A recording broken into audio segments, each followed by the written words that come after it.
Lessons from my shadow dreams. It was storming. The sky a slab of slate with swollen thunderclouds crowding its expanse, each nudging for room. A wicked, unrelenting wind whipped chestnut hair into my eyes and mouth. Pulling it out of my face, I looked at the desolation surrounding me. Empty air met me in every direction. I don't know where I am, I realize, as the panic starts to set in, and my breathing turns shallow and rapid.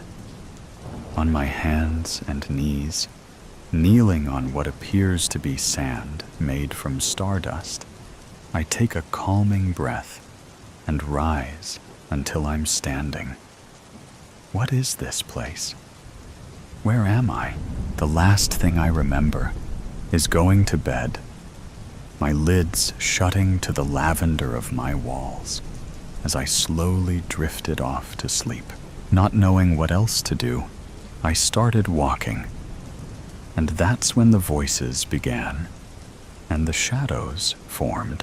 At first, it was small. It was subtle. A whisper here, a mutter there, voices that got louder as I trudged on. I struggled against the wind, hugging my arms to myself, each hand gripping an elbow until my knuckles turned white as chalk. As I walked, the black, star-lit sand at my feet began to rise with the wind, forming shadowy figures that strode alongside me, the overlapping voices tumbling from their open mouths. I watched in morbid fascination, my feet slowing as their dark forms became recognizable, their faces slowly morphing into a colorless version of the faces I know. On my right was my mother, a horrendous, nightmare version of my mother, her blue eyes dark as coal, and her face twisted with malice. What are you doing? Really, Midge? Are you fucking stupid? What's wrong with you? Came from the cavern that was her mouth. My eyes went wide, fear and pain forming as tears that threatened to spill. You're not good enough. Why would I want to touch you? You're not what I want. Came from my left, and my head whipped to see an equally nightmarish version of my ex. At this point, my feet had slowed until I was almost at a complete stop. More and more, figures from both my past and present began to form and dance around me, each hurling their own unique version of verbal awfulness. With each invisible blow, I shrunk until I was crouched on the shifting sand, hands splayed over my face to cover sight and sound. I squeezed my eyes, silently begging for it to end, for the voices and noise and all the venom of the world to stop. Midge, breakfast? I gasped, jolting awake to my mom's voice calling from the kitchen. As reality settled in, a sick dread pooled in my gut at the vague nightmare I'd left behind. It was a bad dream, Midge. Just a bad dream, I mumbled to myself as I rubbed the sleep from my eyes. I tramped downstairs, the thick soles of my boots making loud thuds on each carpet-covered step. I slid into a distressed wooden chair at our equally distressed dining table that doubled as our breakfast nook. As I shoved eggs in my mouth, scrambled just how my mom knows I like it, I thought about our history exam today with rising anxiety. I was not the best at memorizing details, like dates or times, and last night, Amy had another drama round with her douche of a boyfriend. My mom sat across from me, early morning sunlight streaming in from the window sink, sipping coffee from the chipped Mom of the Year mug I got her for Christmas last year, before Dad left. Before it all fell apart, we sat together in silence. She analyzed me over her mug as I finished off my butter-soaked toast. "You okay, honey? You seem stressed," she asked with a slight tilt of her head.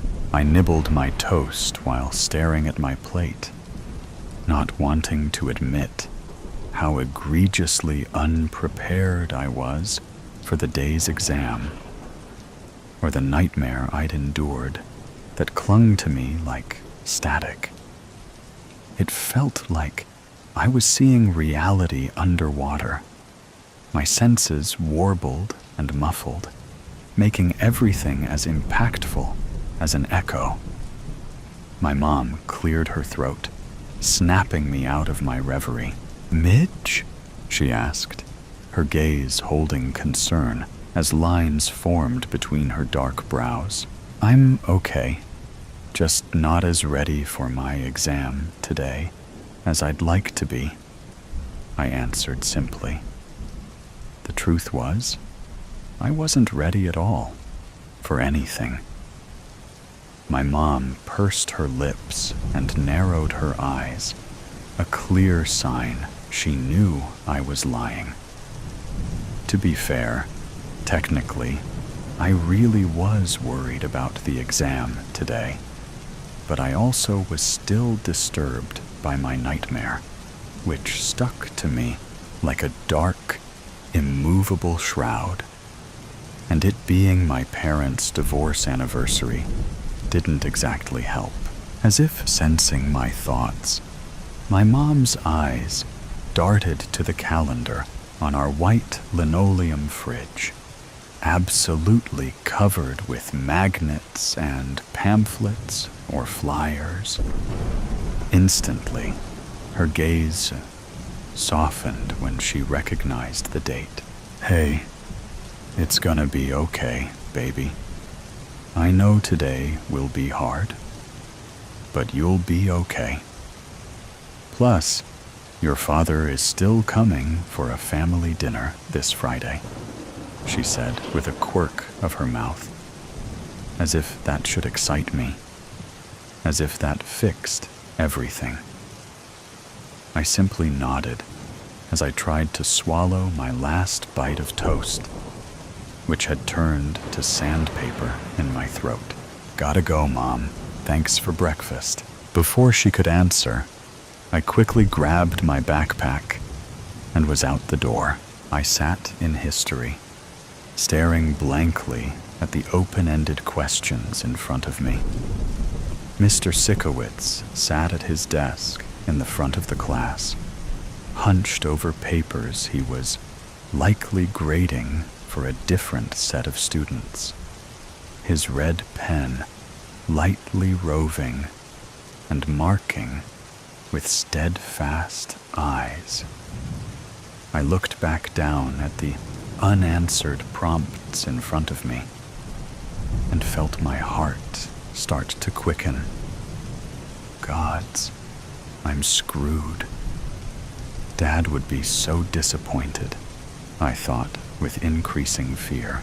My breathing became slightly uneven, and with the panic, my nightmare from the night before reached towards the front of my mind. This was the last thing I needed. but it seemed the more I tried to repress the images and the memory, the harder they fought back. Shadows began to gather at the edge of my vision. That same smoky, starlit sand from the dream clustering along my peripheral. I blinked hard 2 or 3 times while keeping my head down, trying to force this contorted melding out of existence through sheer denial, but to no avail. The darkness stayed.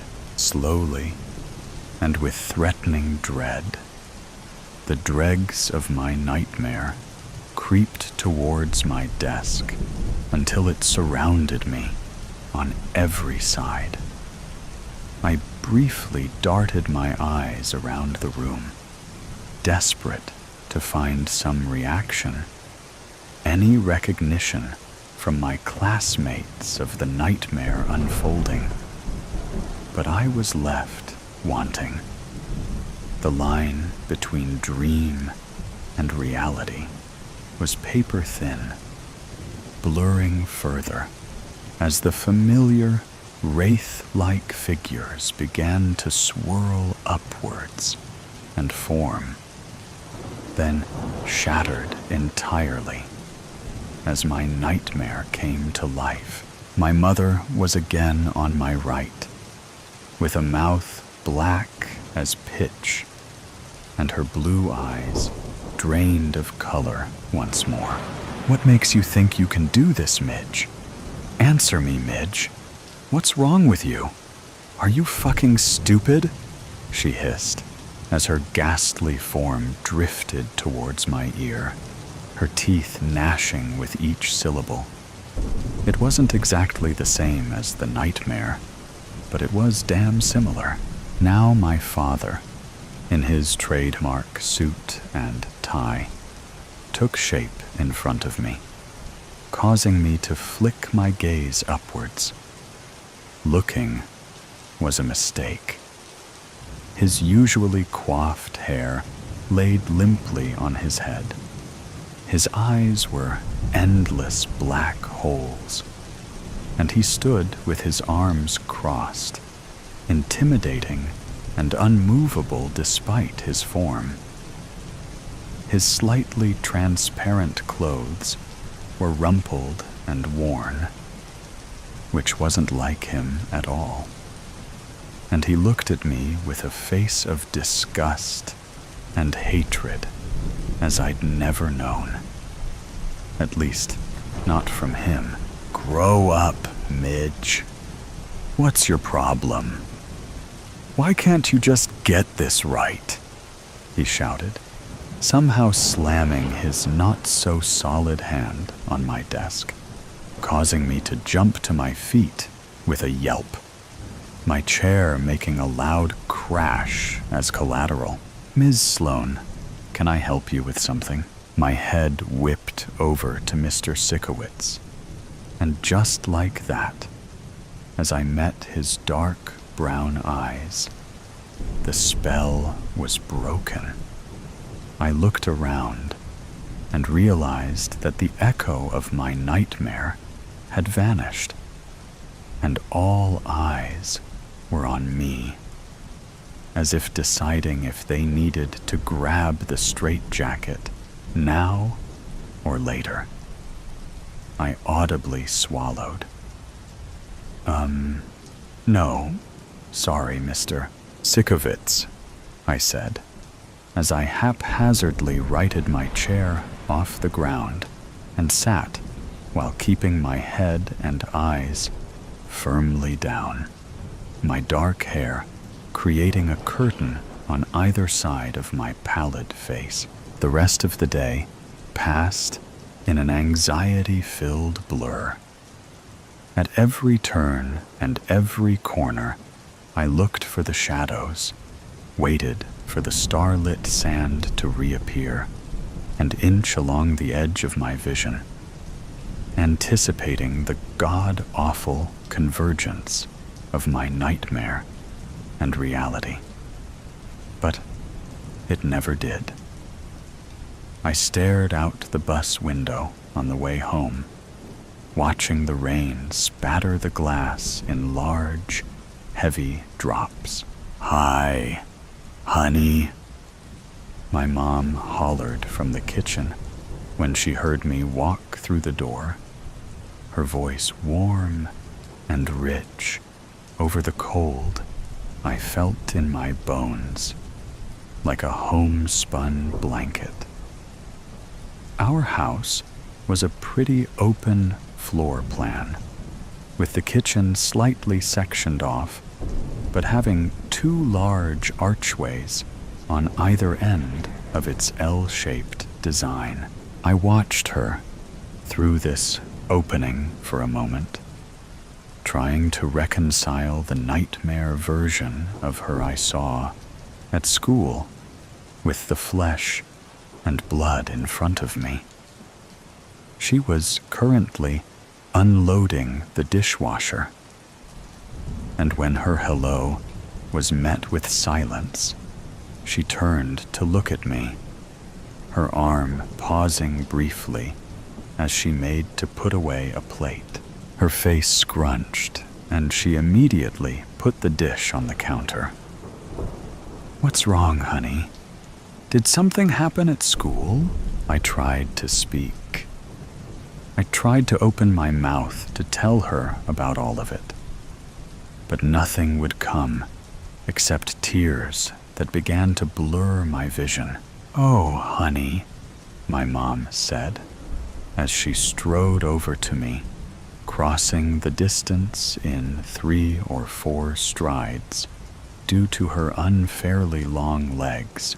I let her hug me, soaked up the feeling of being wrapped in her arms, and for a solid couple of minutes, we stood in the entryway like that. I reveled in her warmth, the sensation of her solid arms around me, and memorized every detail that made her real.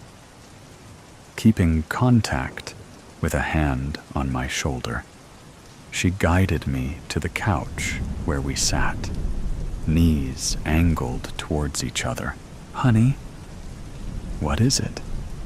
she asked. I looked at her, and at first I could only stutter. As I struggled to form coherent words, I felt my anxiety and panic start to rise. The shadows were at the edge of my vision again, causing my breathing to turn rapid and shallow. "Honey?" my mom asked, leaning closer. I could barely hear her, barely see her over the pounding of my own heart. "Midge," my mom said, a bit louder now, giving my leg a slight shake as she placed her hand on my knee.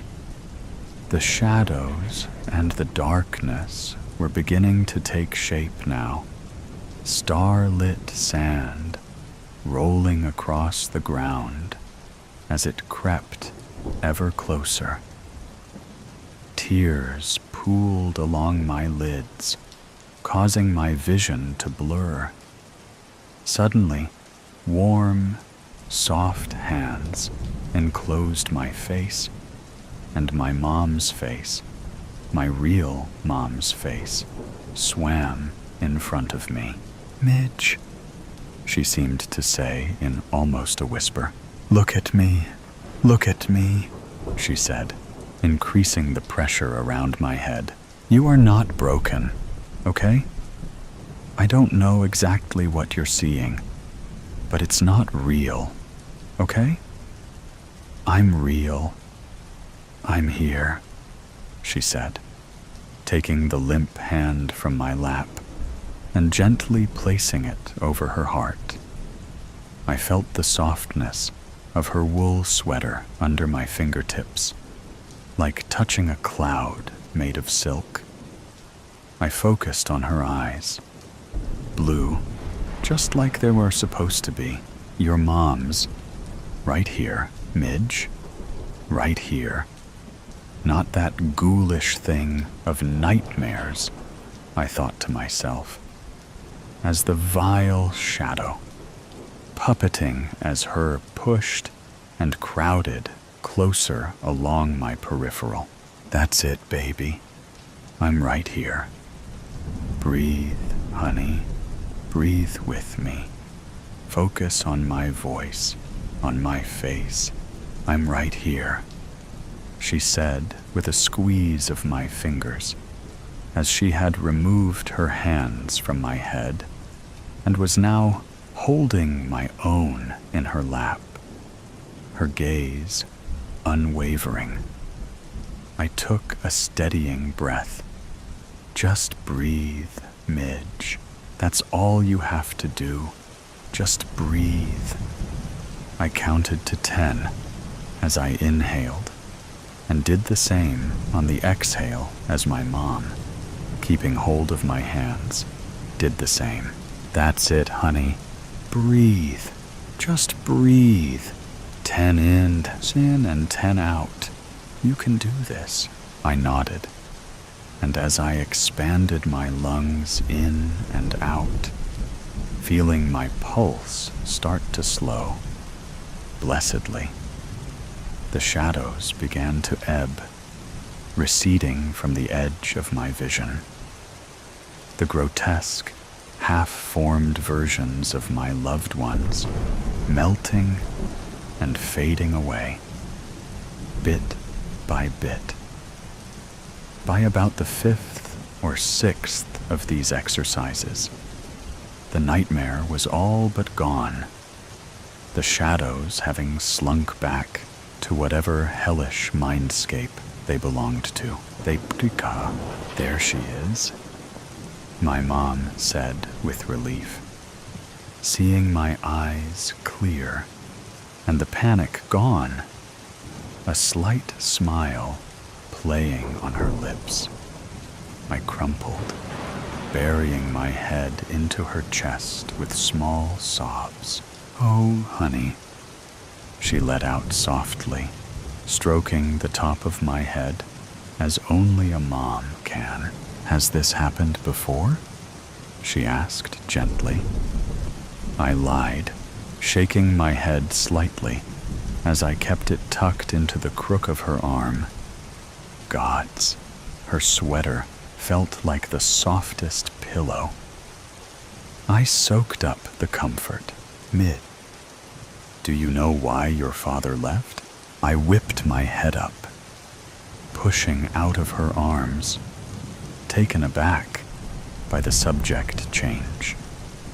Realizing I wasn't going to answer her, she continued, but her face took on a faraway look, as if trying to see through the smog of time to the not-so-distant past. Our family, both the men and the women, have always struggled to master themselves. We have the curse of extreme feeling, of intangible emotions strong enough to drown countries. And for some of us, that leaks into our dreams. And then, sometimes, those dreams, usually the darkest of nightmares, leak into our reality. She shifted her focus back to me and asked with a tilt of her head, "Do you understand what I'm saying, Midge?" "No, not really," I mumbled, swallowing and tucking a loose strand of hair behind my ear. My mom leaned forward, using her thumbs to wipe away my residual tears, and took my hands in hers. "Honey, what were you feeling? What did you see?" she asked, her blue eyes piercing. I don't know," I said, avoiding her gaze. "I was sitting in class, trying to take my test, and, well, I wasn't sure of some answers. And then I was thinking about Dad, and I just..." I panicked. Then the nightmare started. But no one else could see it. Just me. At this, I raised my head to look at her with wide eyes, searching for answers or preparing for a straitjacket, whichever came first. My mom pursed her lips, seeming to debate how much she should or shouldn't say. I saw the moment she decided to bear all, clear as day. Honey, you were experiencing a moment of extreme emotion, of anxiety and fear, maybe panic. And sometimes those things can make us forget who we are, or even where we are. For the few in our family who have a very special heart, our emotions can cause our worst fears or worst anxieties to come to life. It usually takes an extreme or traumatic event. And given today's date, she trailed off, her eyes going distant again. After a moment, with a shake of her head, she returned her attention to me. She made to speak, but I stopped her before she could get a word out. "What happened with Dad?" I asked. My mom silently opened and closed her mouth, clearly struggling with what to say or how to say it.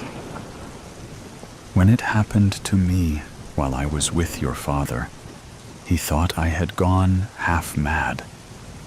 Mine was a nightmare too, a wretched one that had me crouched in the corner like a rabid animal. Once we learned of our family history and what some of us have to deal with, he decided he didn't want to stay with someone who couldn't trust her own emotions, her own feelings, whose reality and dreams tended to mix and meld until they were one and the same." My mom's voice got progressively softer as she spoke, until it was barely above a mere whisper. "I'm so sorry, Mom," I said, taking hold of her hands and squeezing her palms. "That's all right, sweetie," she responded with a grimace, tucking another strand of chocolate brown hair behind my ear. "You know why?" Her eyes twinkled mischievously. My brow scrunched as I tried to find anything good in what had so far transpired, or what I'd been told. "Because," my mom said, clearly seeing I was coming up empty, "it's not just the bad dreams our hearts can bring to life." She smiled, placing a hand upon my cheek, rubbing small circles against my skin with her thumb.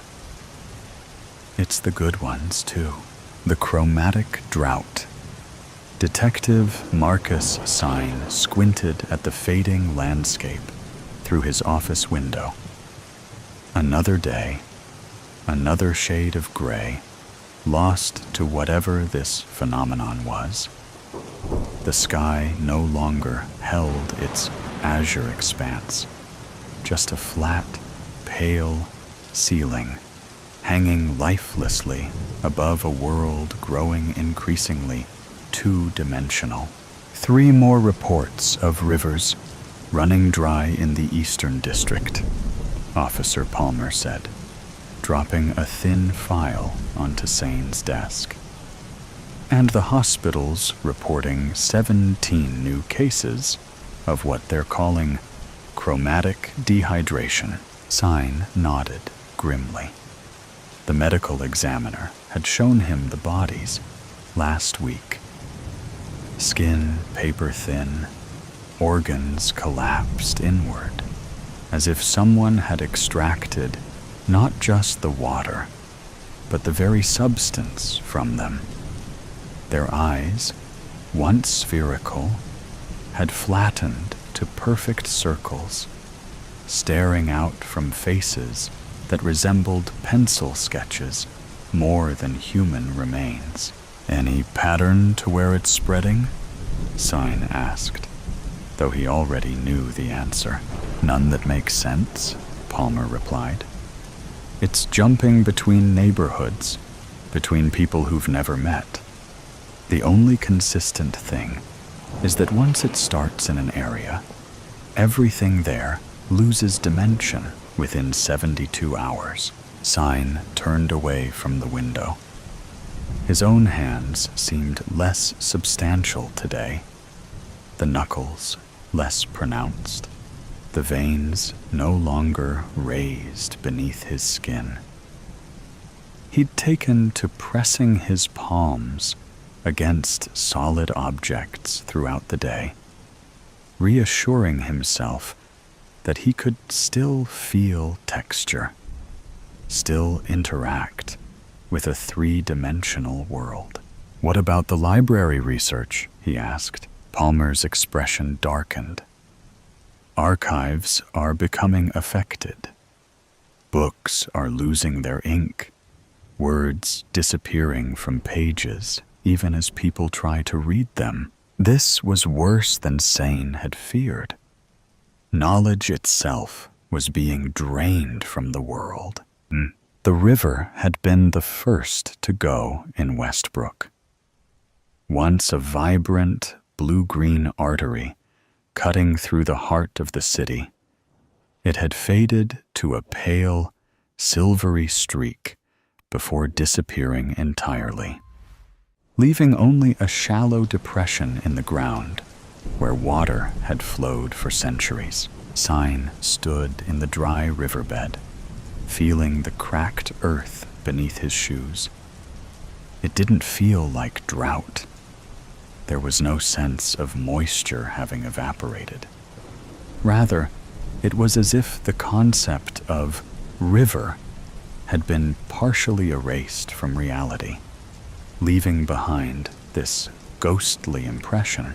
Detective Sign, a woman approached him, her white lab coat nearly indistinguishable from the colorless landscape. Dr. Eliza Tanner, the city's leading physicist, had been studying the phenomenon since its first appearance 3 months ago. "The process is accelerating," she said without preamble. "We've been measuring the dimensional collapse, and what took weeks in the beginning is now happening in days." "How long?" Sign asked. "Until complete two-dimensionality? For the entire planet?" She shrugged, the gesture oddly truncated, as if her shoulders couldn't quite complete their full range of motion. "At the current rate? 2 weeks, maybe less." Sign swallowed. "And then what?" "I don't know," Dr. Tanner admitted. "But I found something you should see." The university's rare book collection had been moved to a secure facility once the libraries began to empty. Dr. Tanner led Sign through rows of glass cases containing ancient texts, their pages increasingly blank as the phenomenon progressed. "Most of our oldest manuscripts are already gone," she explained. "But this one is different." She stopped before a small display containing what appeared to be a journal bound in matte black leather. Unlike the other books, whose pages had turned a uniform white, this one's text remained stubbornly visible, though the letters seemed to shift and rearrange themselves whenever Sane tried to focus on them. "It's resisting the effect," Dr. Tanner said. "And more importantly, it appeared in our collection the day the river began to fade. No record of acquisition, no catalog entry. It was simply there." Sign leaned closer. "Can you translate it?" "Portions. It appears to be a record kept by something called the Society of Final Memory. From what I can decipher, they were an ancient order dedicated to preserving knowledge through catastrophic events." Preserving knowledge? But everything's being erased. Dr. Tanner's fingers trembled slightly as she adjusted her glasses. A gesture Sign noticed seemed less three-dimensional than it should have been. "I think they made a mistake," she whispered. "A terrible one." The journal led them to the underground chambers beneath the old cathedral. Sign had never known these catacombs existed, though they appeared to have been built centuries before the church itself. The society maintained outposts throughout the world, Dr. Tanner explained, as they descended the narrow stairs, flashlight beams cutting through dust that hung motionless in the air. According to the journal, they believed humanity was cyclical, civilizations rising and falling in patterns, with crucial knowledge lost in each collapse. So they preserved information across these cycles? Sign asked, ducking beneath a low archway. The stone felt wrong beneath his fingers, too smooth, as if the grain and texture were being slowly erased. Yes, but more than that, they developed a method to intentionally reset civilization if they deemed it necessary, a way to erase dangerous knowledge while preserving what they considered essential wisdom. The stairway opened into a vast circular chamber. At its center stood a pedestal holding what appeared to be an obsidian sphere, the only object Soin had seen in weeks that still possessed a sense of depth and dimension. Surrounding it, slumped against the walls and floor, were desiccated bodies, or rather, what remained of them. They resembled paper cutouts more than corpses, flattened and colorless. The last active members of the society, Dr. Tanner murmured. They activated the device, the mnemonic purge, they called it. But something went wrong. Sign approached the sphere cautiously. Unlike everything else in this fading world, it seemed to absorb light rather than reflect it. A perfect three-dimensional void amid the increasingly two-dimensional reality. The journal says the purge was meant to be selective, Dr. Tanner continued, her voice growing thinner, less substantial. To remove specific knowledge while leaving the fundamental structure of reality intact. But they miscalculated. Instead of erasing dangerous information, they started erasing the fundamental properties of existence: dimension, color, substance. And now it's spreading like a contagion throughout reality. Sign reached toward the sphere, feeling a strange pull. Can it be reversed? The journal wasn't clear, but Dr. Tanner's words cut off abruptly. Sign turned to find her frozen in place, her form suddenly flat against the wall, like a photograph. Her mouth was open in mid-sentence, but no sound emerged. Before his eyes, her image seemed to lose resolution, details blurring until she resembled a rough sketch more than a person. "Dr. Tanner!" He reached for her, but his hand passed through where her shoulder should have been. She wasn't just flat. She was becoming insubstantial. Sign turned back to the sphere in horror. The loss of dimensionality was accelerating. He could feel it in his own body, his lungs laboring to expand in 3 dimensions when reality only permitted 2. His vision narrowing as his eyeballs flattened into circles. The journal had described the purge as a reset, a way to begin civilization anew. But this wasn't renewal. This was erasure, with the last of his dimensional strength. Sane grasped the obsidian sphere. It burned cold against his palms, the sensation almost nostalgic, a reminder of when touch had depth and texture. If the society had started this, perhaps their tool could end it. The sphere pulsed beneath his touch, and Sane had the distinct sensation of something ancient and aware turning its attention toward him.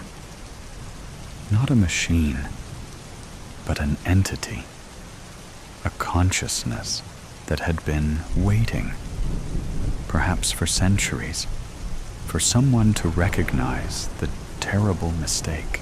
"You understand," a voice whispered directly into his mind. The cycle was corrupted, the purge incomplete. "How do I stop it?" Sane gasped, feeling his vocal cords flattening, his words becoming as thin as paper. The purge cannot be stopped, but it can be completed correctly. The sphere began to glow with an impossible light. Not white, or any color Sign could name, but something that suggested all colors at once, dimensions beyond the 3 he knew. "Choose what remains," the voice commanded. "What essence of your world must survive to build anew?" Sign understood then. The society hadn't intended to destroy reality, but to curate it, to select which elements would survive the transition to the next cycle. Their failure had been one of judgment, not mechanism. As his consciousness expanded into the sphere, Sayin saw the entirety of his fading world. Every person, place, and memory collapsing into flatness. And beyond that, he glimpsed other worlds, other cycles, stretching back through countless iterations of humanity. With his final 3-dimensional thought, Sane made his choice. "Hey, Jimmy, you still reading that comic?" Mrs. Abernathy called from behind the drugstore counter. "Those new Detective Sane stories are all black and white. Now that the war's on, not much to look at." 12-year-old Jimmy Marshall didn't look up from the final panels of Detective Sane and the Mystery of the Vanishing World. He traced his finger over the stark black and white illustrations, the flattened city, the mysterious sphere, the hero's final choice. "I don't mind, Mrs. Abernathy," he replied. "The story's better than the colors, anyway." He turned to the last page, where Detective Sign stood before a newly dimensional world. Color bleeding back into the edges of the panel as rivers began to flow again and people regained their solid forms. The final caption read, "And so Sun chose to preserve not knowledge or power, but the capacity for dimension itself, the ability to grow, to change, to become more than flat impressions on a finite page." Jimmy closed the comic carefully. Outside the shop window, a military convoy rumbled past, headed for the docks, and then across the Atlantic. The world was at war, resources were scarce, and luxuries like colored ink for comics were among the first casualties on the home front. But as he stepped outside into the April sunshine, Jimmy couldn't help seeing the world a little differently, noticing the subtle depths and dimensions that existed even in the harshest of times, the colors that persisted even when they couldn't be printed on a page.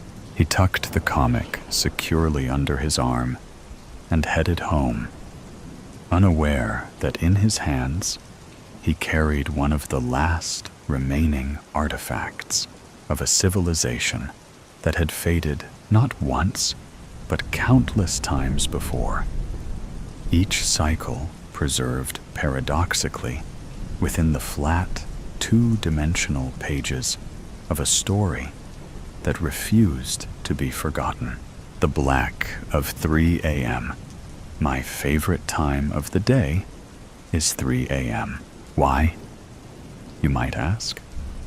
Well, the answer is quite simple, but the answer is quite complicated.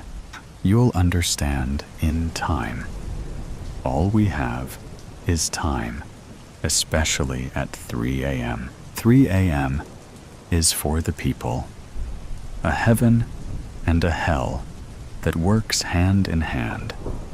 Most are sleeping by 3 a.m., the normal practice.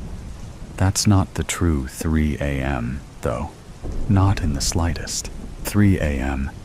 is uneasy breathing as you wake from a nightmare, alert and ready for danger, before you realize it cannot cross the plains into reality. It existed, but the silence that 3 a.m. offers you reminds you it is no longer real. It was real, but it's gone. Maybe it'll be back, but not now. Not at 3 a.m. However, for some, it's far too real, far too close, and it's right there. 3 a.m. is there to support them, though, the black filled with cloud from the moon. It makes the lights we use seem so bright, makes every step seem too loud. Yet, it is perfect. 3 a.m. is technology-lit rooms. It's for the gamer who has yet to quit their endeavors, with softly pressed keys and hushed voices. It's for those who the 3 a.m. favors, letting the time wash by as they hope for sleep, reprieve, something. It rarely comes. They hate the 3 a.m. 3 a.m. is for bright white lights of shops that seem amiss in the black of night. The people inside always vary, but not all of them want to be there. Not all of them like that side of 3 a.m.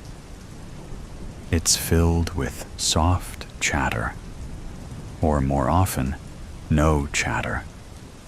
A silence that booms, that ticks on by. The people all have reasons for being there. Some can't sleep as a duty to their family, to travel within the black of night, to lessen their family's load.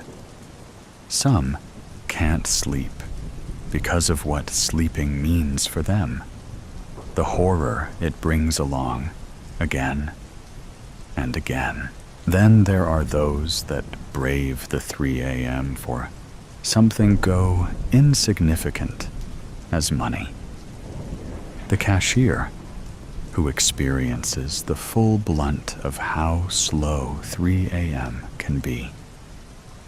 The man with a gun, he's the most desperate, but he knows how bad the 3 a.m. can get. The officers, tired, exhausted, but they have a job to do. 3 a.m. is terrifying. It's black, black, black. It's lonely. It's scary. There are things that happen at 3 a.m. in back alleys and bar bathrooms. 3 a.m. teaches you just how horrible the world is, how unmerciful it is. I think 3 a.m. depends on the people. It's made for the people. 3 a.m. is the time where no one judges, where people can be their truest selves, for best or for worse. 3 a.m. is like the sky, the night sky. It's black, black, black. That is it. It's darkness and darkness, and it swallows up everything. 3 a.m. is like the sky, bright and full of stars, all so far away. The sky is darkness, darkness, darkness, but it allows us to see, to truly see what surrounds us. It shows us the stars from so far away, burning and burning away, until you realize that we can only see what the stars once were, a bright light before it burns out. 3 a.m. is for loss, for quiet sobs and silent wailing. It's for time to stop, to let reality hit you head on. 3 a.m. is for selfish, hateful crying over losses you never used to think you had to prepare for. 3 a.m. is for pain, for bubbly and outgoing people to let their feelings take control, to lose the mask they present the world. It's a time for red to meet bathroom tiles. It's a time for young people to fly. It's time for pain. 3 a.m. is pain, and it doesn't know anything else. 3 a.m. is for love, for heart-to-heart chats on top of bridges, or whispered phone calls under blankets. 3 a.m. is for wrapping wounds you shouldn't have made, but knowing they will worry your friend, so hiding them is a priority. 3 a.m. is for promises. A text that says you'll love them forever. A voice message saying it's not their fault, never their fault. Sometimes it's promising them unconditional love, and sometimes it's promising them more time. 3 a.m. is mysterious like that, despite its flaws. I love 3 a.m. I recognize it for what it is. It's a time to rest, to scream, to cry, to mourn. But it's also a time to talk, to connect, to know you aren't alone. 3 a.m. is peaceful. 3 a.m. is awful. It gives, but then it takes. 3 a.m. is where I met you for the first time. On the very bridge I wouldn't leave, I met you. We spoke of 3 a.m. together under the moonlight. We spoke of 3 p.m. as well. 3 p.m. caused your 3 a.m.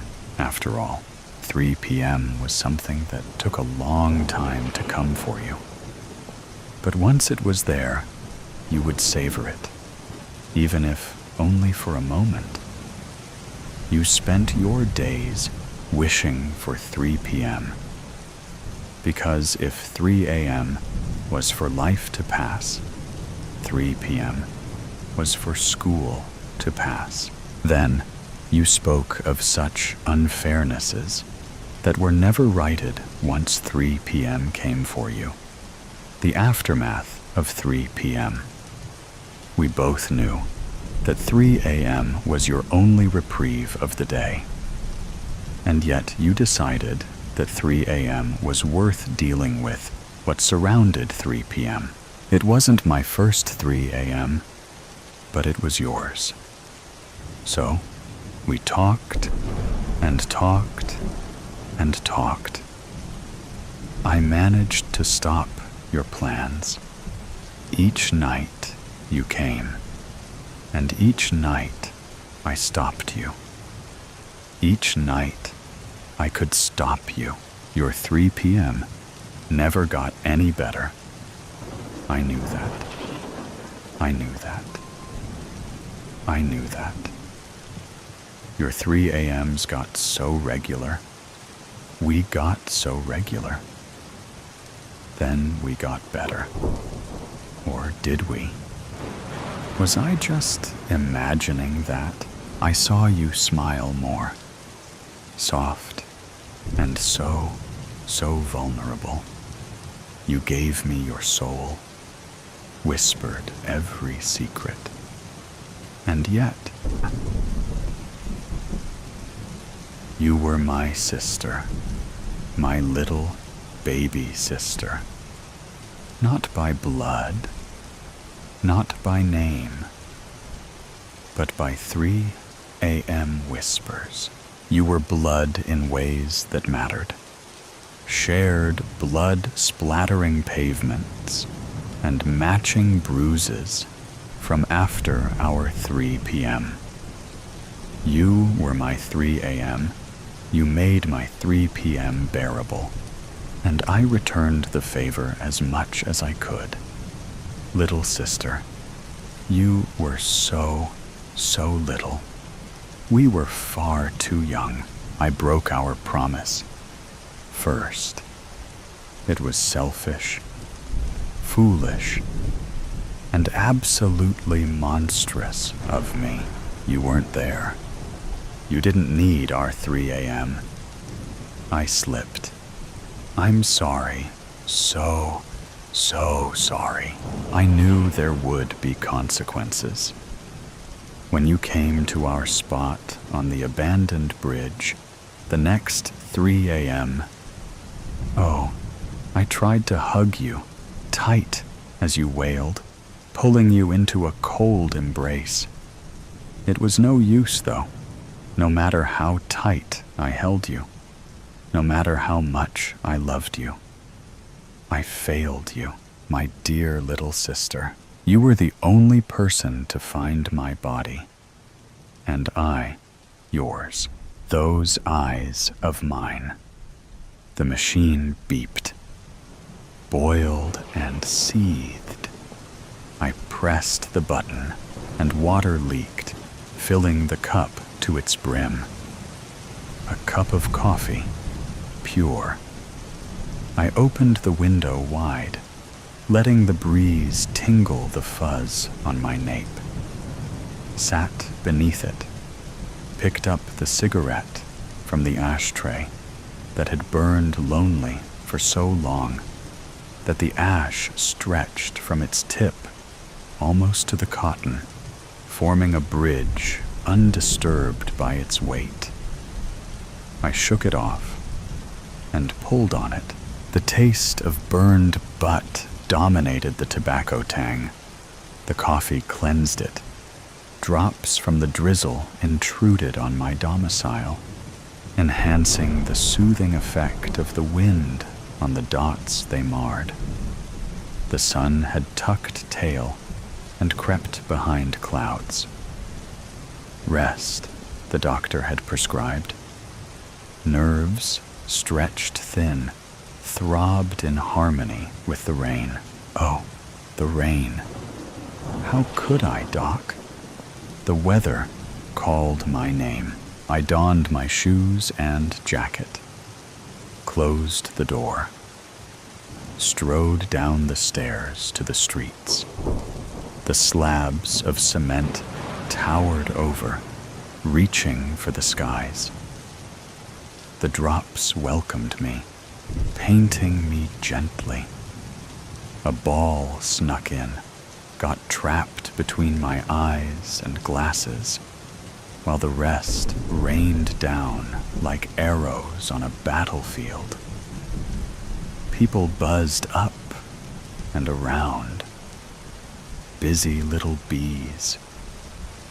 Yet, however or whomever I tried to peek at, all that I managed to see was but a blur, mangled by the shower, by the rain, by its tears.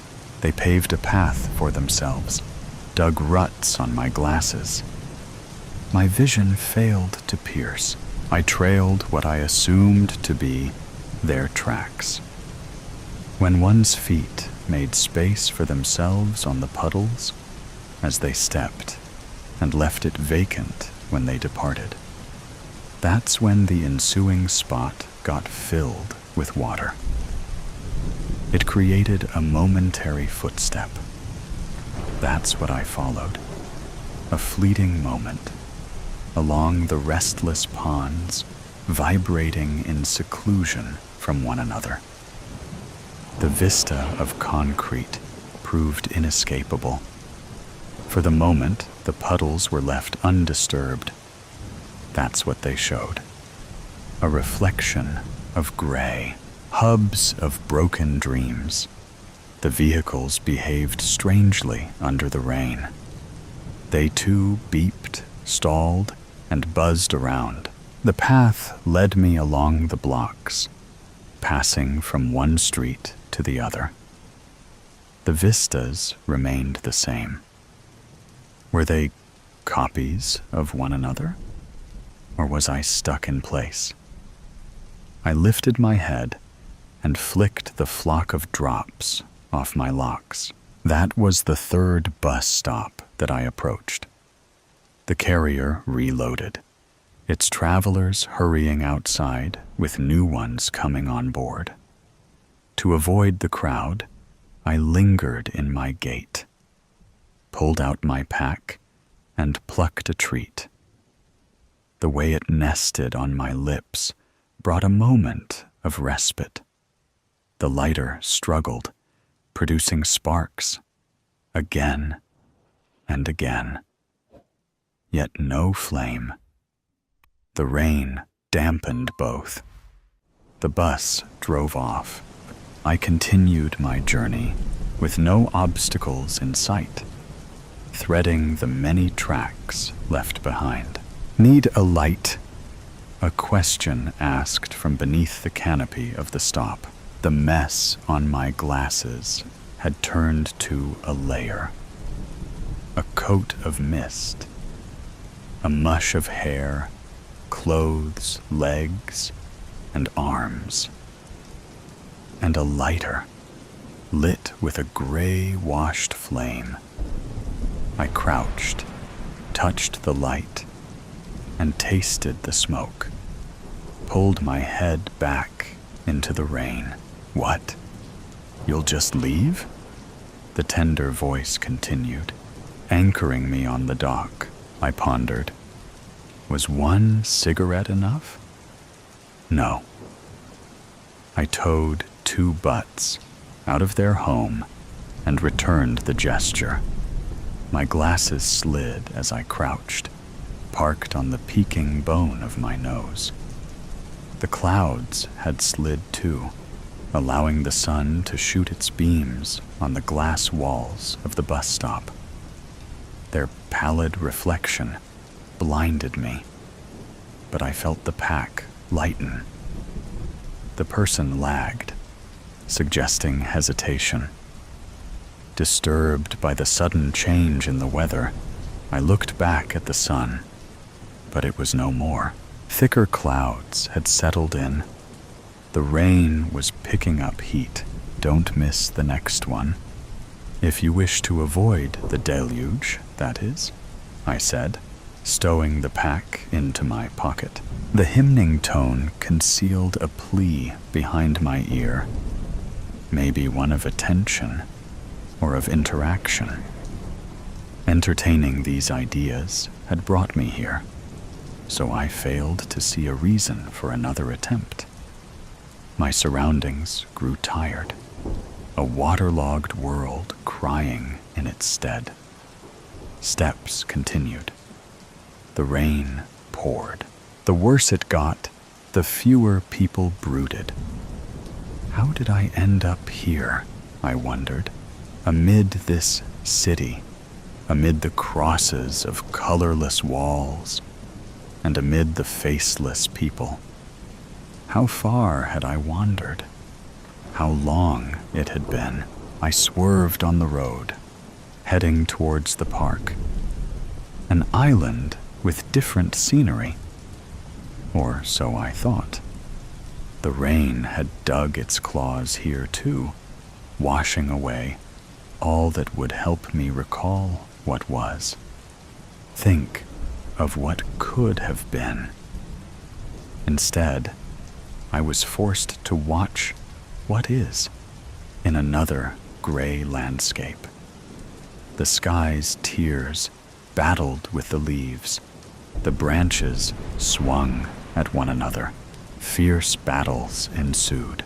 The road continued straight up to a fountain, where it diverged and transformed into a circle, and restoring itself back into a straight line, it continued. I sat near the formation, for the trees obeyed the road, and the sky, with its gray clouds, remained visible, and the battles fought turned into echoes from afar.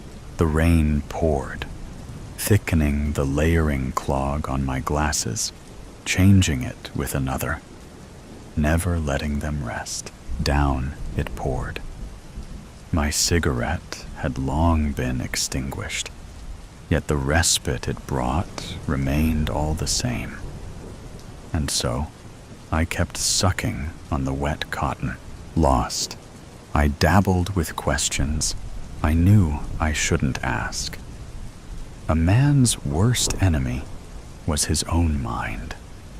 I had hoped for the rain to wash away the colors of my brain too. But they remained, blinking ever so often, showing me what was. My clothes heavy, burdened with the rain, pulled me down on the bench. My hair too, wet, as if splashed on my scalp. I bit the butt with my teeth and looked above, to the soaring skies. My eyes were protected, so I didn't flinch.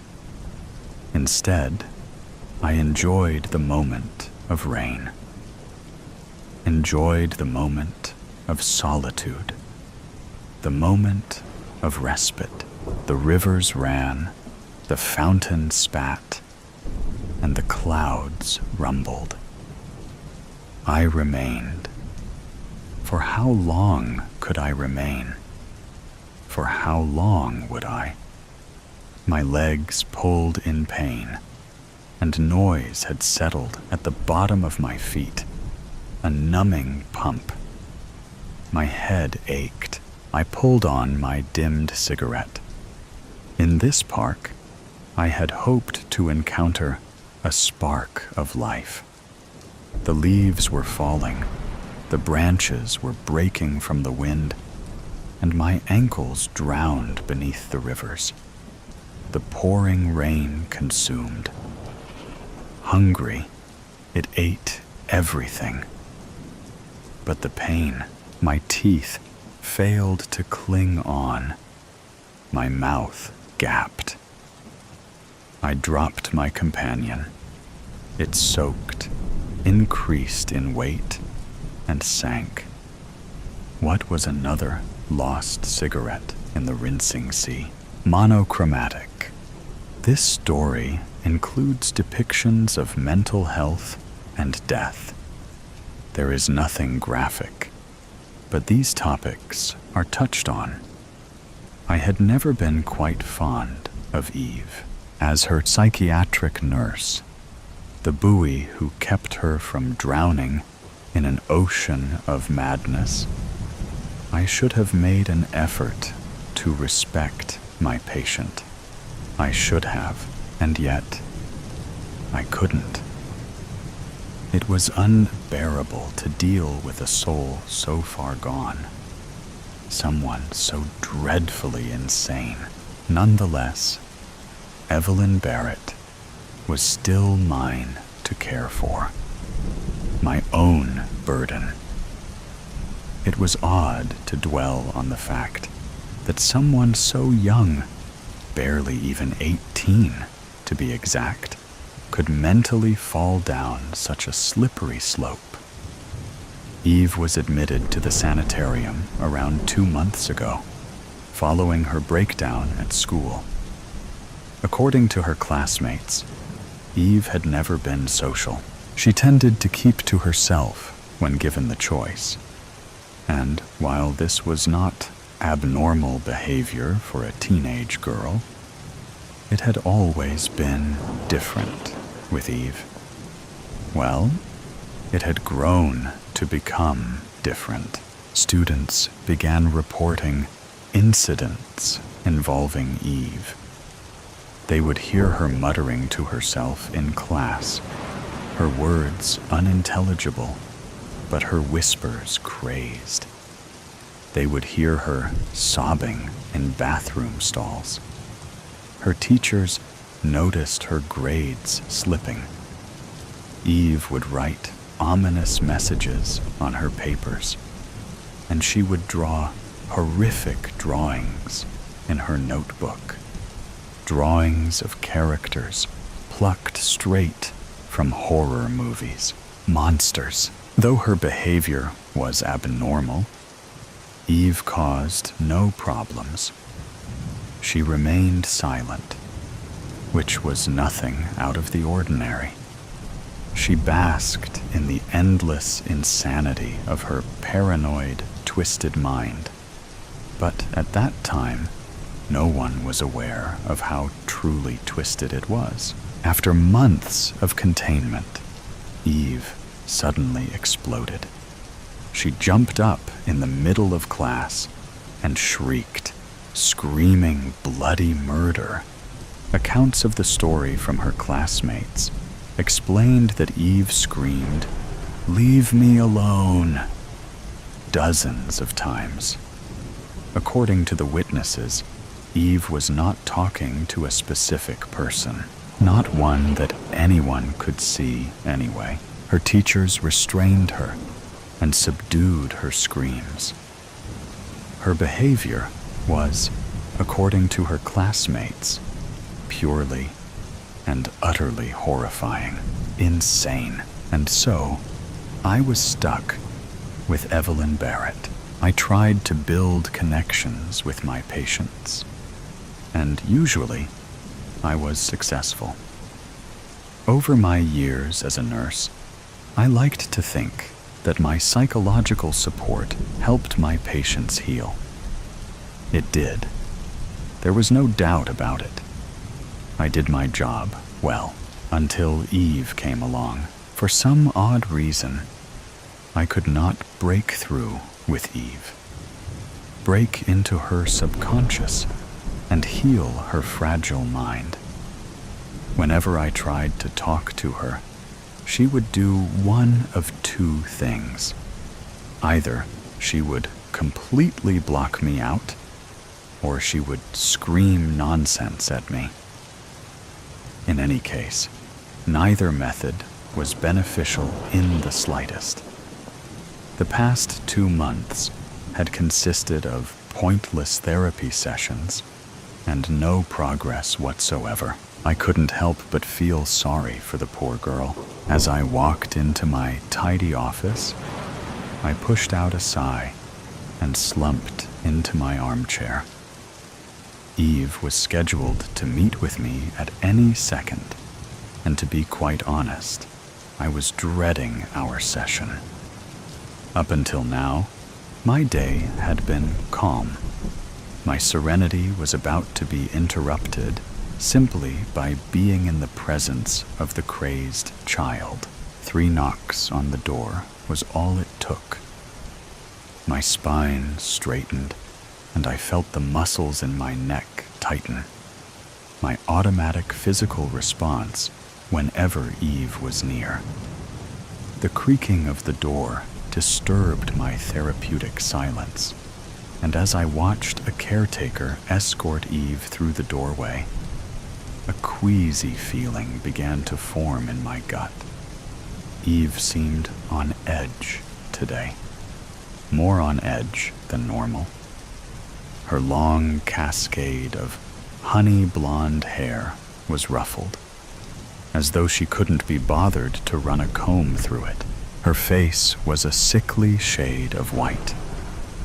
The shadows casted upon her face complemented the lack of life within her frozen, gray eyes. Eyes that hardly looked like eyes at all. She looked dreadful.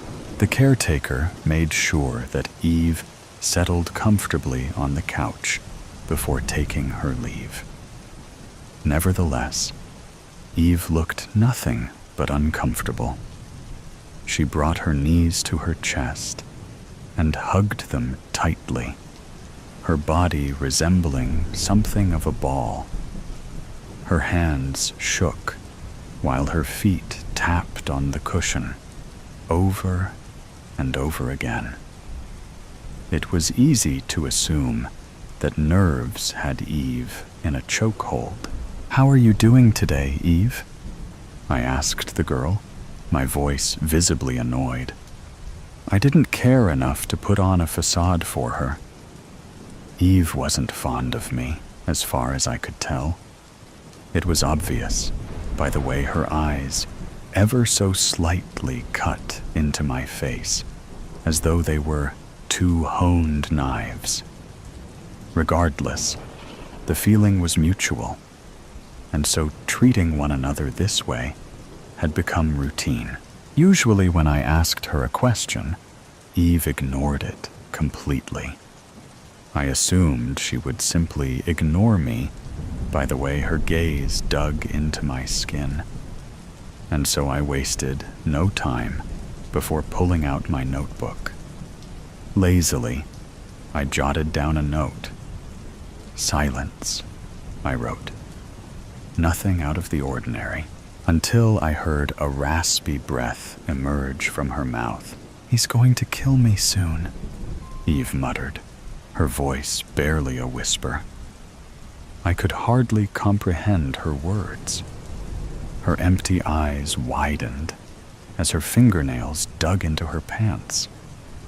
The girl rocked back and forth in a crazed manner, almost as though she truly feared for her life. I, for one, believed that Eve was bananas, but as her nurse, I could not disregard such an alarming phrase. "Who?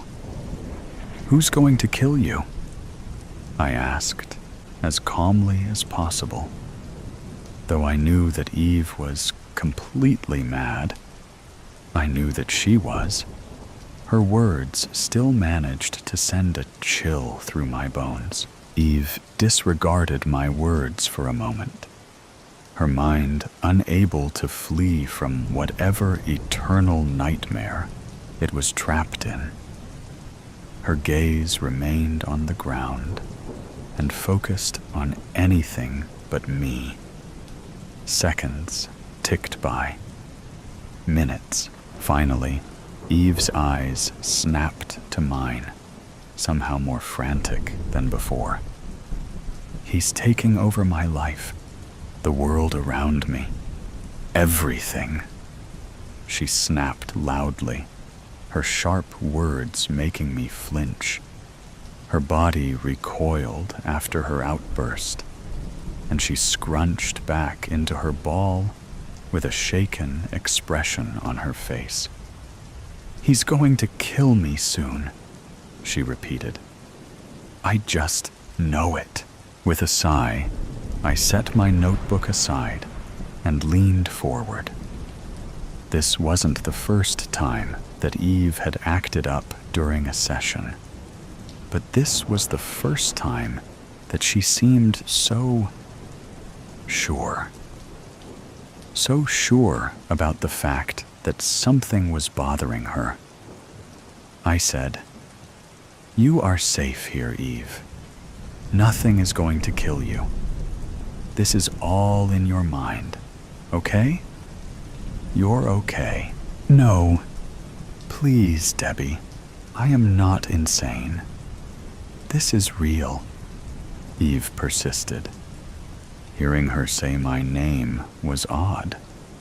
She had never addressed me before, and until now, I did not know that she even knew my name.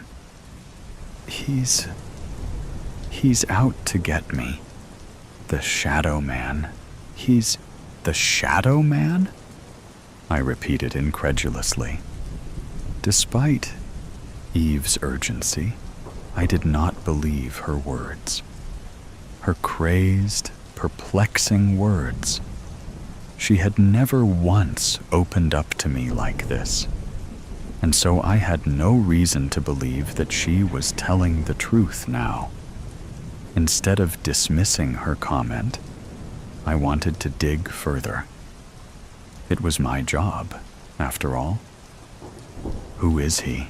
Eve shuddered, as though a gust of icy wind had blown through the room. "I don't know." She paused abruptly and locked eyes with me. "But he takes things from me. He steals them." Despite my confusion, I played into her claim. "What does he take from you?" Eve blinked multiple times. "Color. Color? The color that I see. The color that she sees. What does that mean, Eve?" I asked, and anxiety grasped my brain. Her answer, while strange, was also oddly specific. And something about that was off-putting. Color blindness. Was that what Eve was hinting at? Were colors fading from her vision? I took my assumption and rolled with it. "Does your family have a history of color blindness?" That sounded about right. Perhaps Eve was losing her sense of color, and she was freaking out about it. That wouldn't be anything out of the ordinary, but it was obviously nothing to go crazy about. No, it's not color blindness. He takes the color from me." She snapped again, her expression flushing with maroon fury. "You're wrong. I am not crazy. You think I am, but I'm not. I'm not." Suddenly, Eve was on her feet, marching across the room to my desk. I sat up out of habit and hesitated. Eve seemed angry. Was she going to attack me? Grab for a weapon? I decided to take no chances, and I, too, rose to my feet. I turned to face Eve, only to find that she was inspecting various objects on my desk. Colored pens, Post-its, my computer. It's all black and white, everything. She picked up a lime green Post-it and shook it in her hand. I can't tell what color this is. He stole it from me. It's gone. It's all gone. He's gonna kill me once everything is gone. Eve, calm down. No, I can't. Eve paused abruptly when her eyes fell upon a particular object on my desk. Her mouth gaped open as she snatched the object, inspecting it in awe. I almost reached for her arm and demanded for her to put the object down, but I restrained myself. Eve held the card that my daughter had made for me years ago. On the front of the card was a drawing of a rainbow, colored messily with crayon. My daughter had handcrafted the card when I fell terribly ill, and I believe that the card itself had cured me. I had kept it lying on my desk all these years, and the messy rainbow had been my constant reminder that color can supply us with life and wellness. And now, as Eve's shaky hands grasped the card, I fought the urge to snatch it from her. This card was precious to me. I couldn't risk her ruining it. It's colorful. She gasped in awe, her eyes absorbing the card as though its sparkles were emitting from it. I can see the rainbow. He hasn't stolen it from me. Suddenly, Eve's guard was up once again, and she clenched the card against her chest. I winced as the paper grew crinkled in her strong grasp. I need to keep this card with me. I can't let the Shadow Man steal it. It's all I have left. Protectively, I shook my head. My deranged patient could not be trusted with my precious card, my personal gift from my daughter. No, I don't think that's... Debbie, please, Eve urged. For one moment, the desperation in her voice made her sound sane. This is life or death. I am not insane. He is going to kill me. I can't let him steal the color from this. It's all I have. Please. Hesitance gripped me by the throat, and I opened my mouth to speak. Nothing came out. Eve stared me down, and her empty eyes were suddenly not empty anymore. They weren't lifeless. Instead, they seemed brighter, filled with life, with hope. I had never seen this side of Evelyn Barrett before. I stuttered. Nothing is going to happen to you, Eve. You don't need this card. But as I said these words, even I heard the doubt within my voice. I felt that I would regret keeping the card. Perhaps if I gave Eve the card to borrow, she would feel more at ease. Perhaps this card was the key to break through into Eve's mind. Perhaps she wasn't so far gone. Reluctantly, I backed away from the girl. Just keep it for now.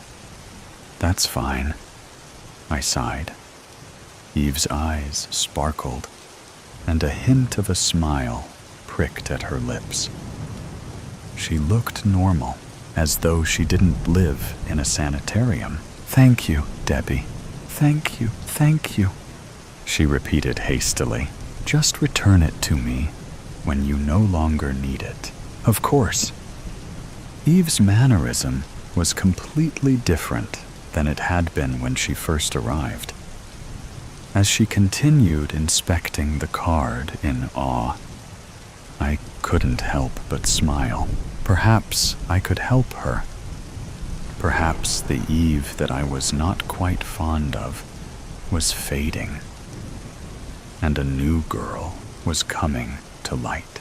Either way, I felt the start of something new. Hope. The next day, I was scheduled to check up on Eve. The feeling of apprehension that usually sat in the pit of my stomach was gone. Ever since our session yesterday, I had faith that my patient was healing, truly healing. I walked with optimism, hopeful that my relationship with Eve was growing stronger. One of the best feelings as a therapist was knowing that you were of aid to your patient, that you were able to dig them out of a great hole. It felt rewarding, fulfilling.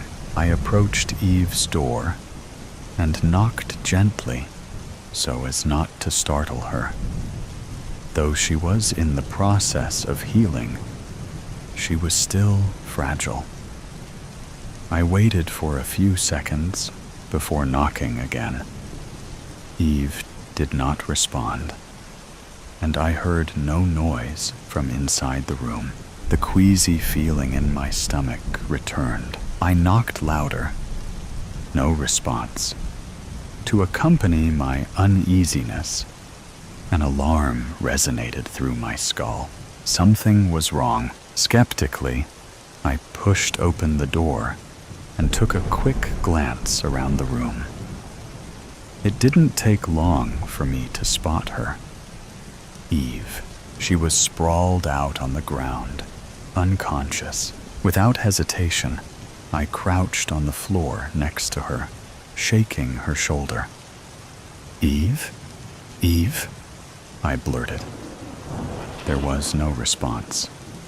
She didn't move. No, Eve. Wake up. My chest felt light as I reached for Eve's delicate wrist. There was no pulse. In fact, her skin was a block of ice. Oh my God, Eve. Numbly, my eyes trailed over towards her hand. Her fingers limply held a little slip of paper with a rainbow on it. The card that my daughter made. The next few moments were a blur. My body began moving on its own, while my mind remained stuck on the image of Eve's body on the floor. Her still, pale body.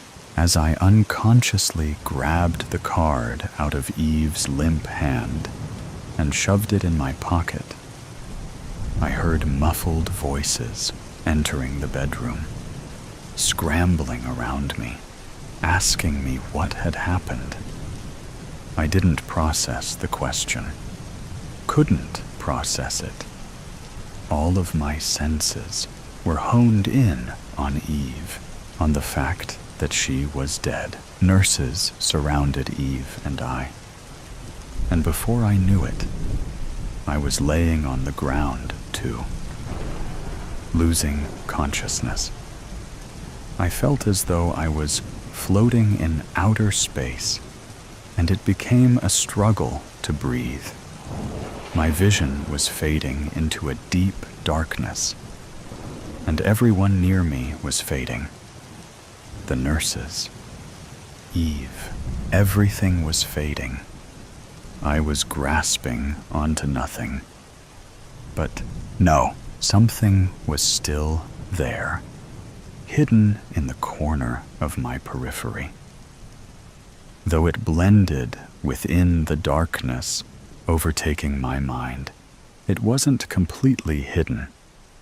I saw it. Him, though hardly visible, I was still able to make out the silhouette of a large man standing in the corner of the room. He hardly looked like a man at all, really. As far as I could tell, he had no hair, no face. He looked like an apparition by the way he blended into the wall behind him. He was the absence of everything, a void where light should have been. It was impossible to make out the distinct features of the man, but even with a blurry glimpse, I knew that the man was something of a sinister entity. Evil. As I blacked out, two words repeatedly rang in my head. They reverberated deeply, their consonants sounding of menacing death knells. It was all I heard as I lost consciousness. Shadow man, shadow man, shadow man. I woke up with a start on the couch in my office. My thoughts immediately trailed to what I last could remember. They trailed to Eve. She had died. Was that all a dream? What if it wasn't? What was the cause of her death? She was healthy, physically at least. Nothing made sense. The shadowed silhouette grazed my thoughts, and a chill fell over my body. I must have been imagining the man. I had not been in the right state of mind, nearly on the brink of passing out. It was an illusion. It had to be. So why was it that Eve had also been hallucinating a shadow man? A lump in my pocket alerted my senses, and I reached for whatever was inside. My fingers lifted out a piece of crinkled paper, scrunched up in a ball. The card. It was ruined, shoved in my pocket like a piece of trash. As my eyes welled up with tears, I unfolded the paper and examined the rainbow on the front. I blinked multiple times and wiped away the tears from my eyes. Something wasn't right. My vision was playing games with me. As I stared at the card, at the sloppy rainbow on the front, my heart dropped as I realized something. Eve wasn't crazy. The rainbow on the front of the card was no longer drawn in colorful crayon. It was purely black and white. When the world went gray prologue. Joy, happiness, life, creation, the spark of beginning, the heartbeat of Earth itself, the endless manifestation of color and beauty and light, blossoming, growing, unfurling into something infinite. And then, one day, nothing. The world, once bursting with radiance, was swallowed whole, devoured by an oblivion so complete that even memory faded to grayscale, leaving behind only the cruel, inescapable taunt of black and white, a silent mockery of what once was. Shadows of what had been clung to the charred land beyond our shelter, reaching with desperate fingers toward a sky that had long since turned its back. And as the relentless nothingness took and took and took, we were left only to bear witness, to suffer in the empty remains of what we had destroyed. And as the world faded to monochrome, I became one of the countless shades of despair. Our city, once flooded with bustling citizens driving cars of every color, is reduced skeletal frames of buildings and cracked roads. A cruel reminder of the countless nights I spent, sleepless, hidden away in my attic, thriving off the colors coating my paint palette. The word around us hasn't just been burned, it's been erased, the vibrancy stripped away. I look around our underground shelter, and for people struggling to survive, everyone was perfectly content with making conversation from the concrete where they sat, as if they weren't on their deathbeds. We scrape by with the rations the leaders distribute weekly, our bodies weakened by hunger, our minds fractured by the unbearable monotony of a world without color. But it isn't the hunger or paranoia that haunts us, but the weight of absence, the memories of color fading with each passing, dissolving to add to the torture of the ash flakes contaminating the air. Black, white, gray, repeat, every damn time. And then I find myself thinking the same, though I thought, since the day the world was drained of color. This is a dream. Colors can't just disappear. And yet, here we were in this mere sketch of what was a vast land that stretched on through the remains of the nuclear tragedy, colored in shades of ash and bone, where nothing grows and nothing dares to blossom. For now, I resort to my only escape, my eyelids suddenly feeling too heavy, my mind too weary. Symptoms we've long since accepted as the norm, and allow myself to relax against the concrete wall. Part 1. Rations are low. Too low. A small group of us was sent into the depths of our despair to scrounge together enough food to ensure our, at the least, survival. Survival doesn't always grace the entirety of our measly society, and it's unfortunate. But death, even at 17, is not an unfamiliar fate. I look out into the rubble, finally lifting my eyes from my sneakered feet for the first time since they stepped beyond the shelter's entrance.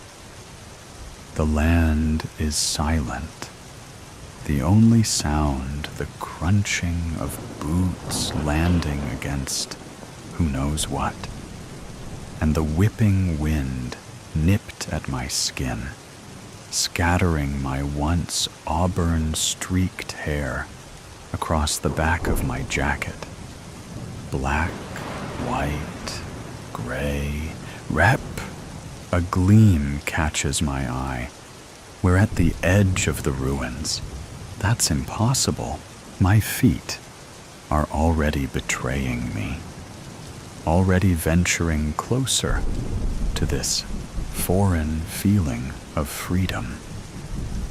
5 years ago was the last time I was graced with the presence of color. 5 years since the bombs. 5 years since this world was diminished to a mere grayscale.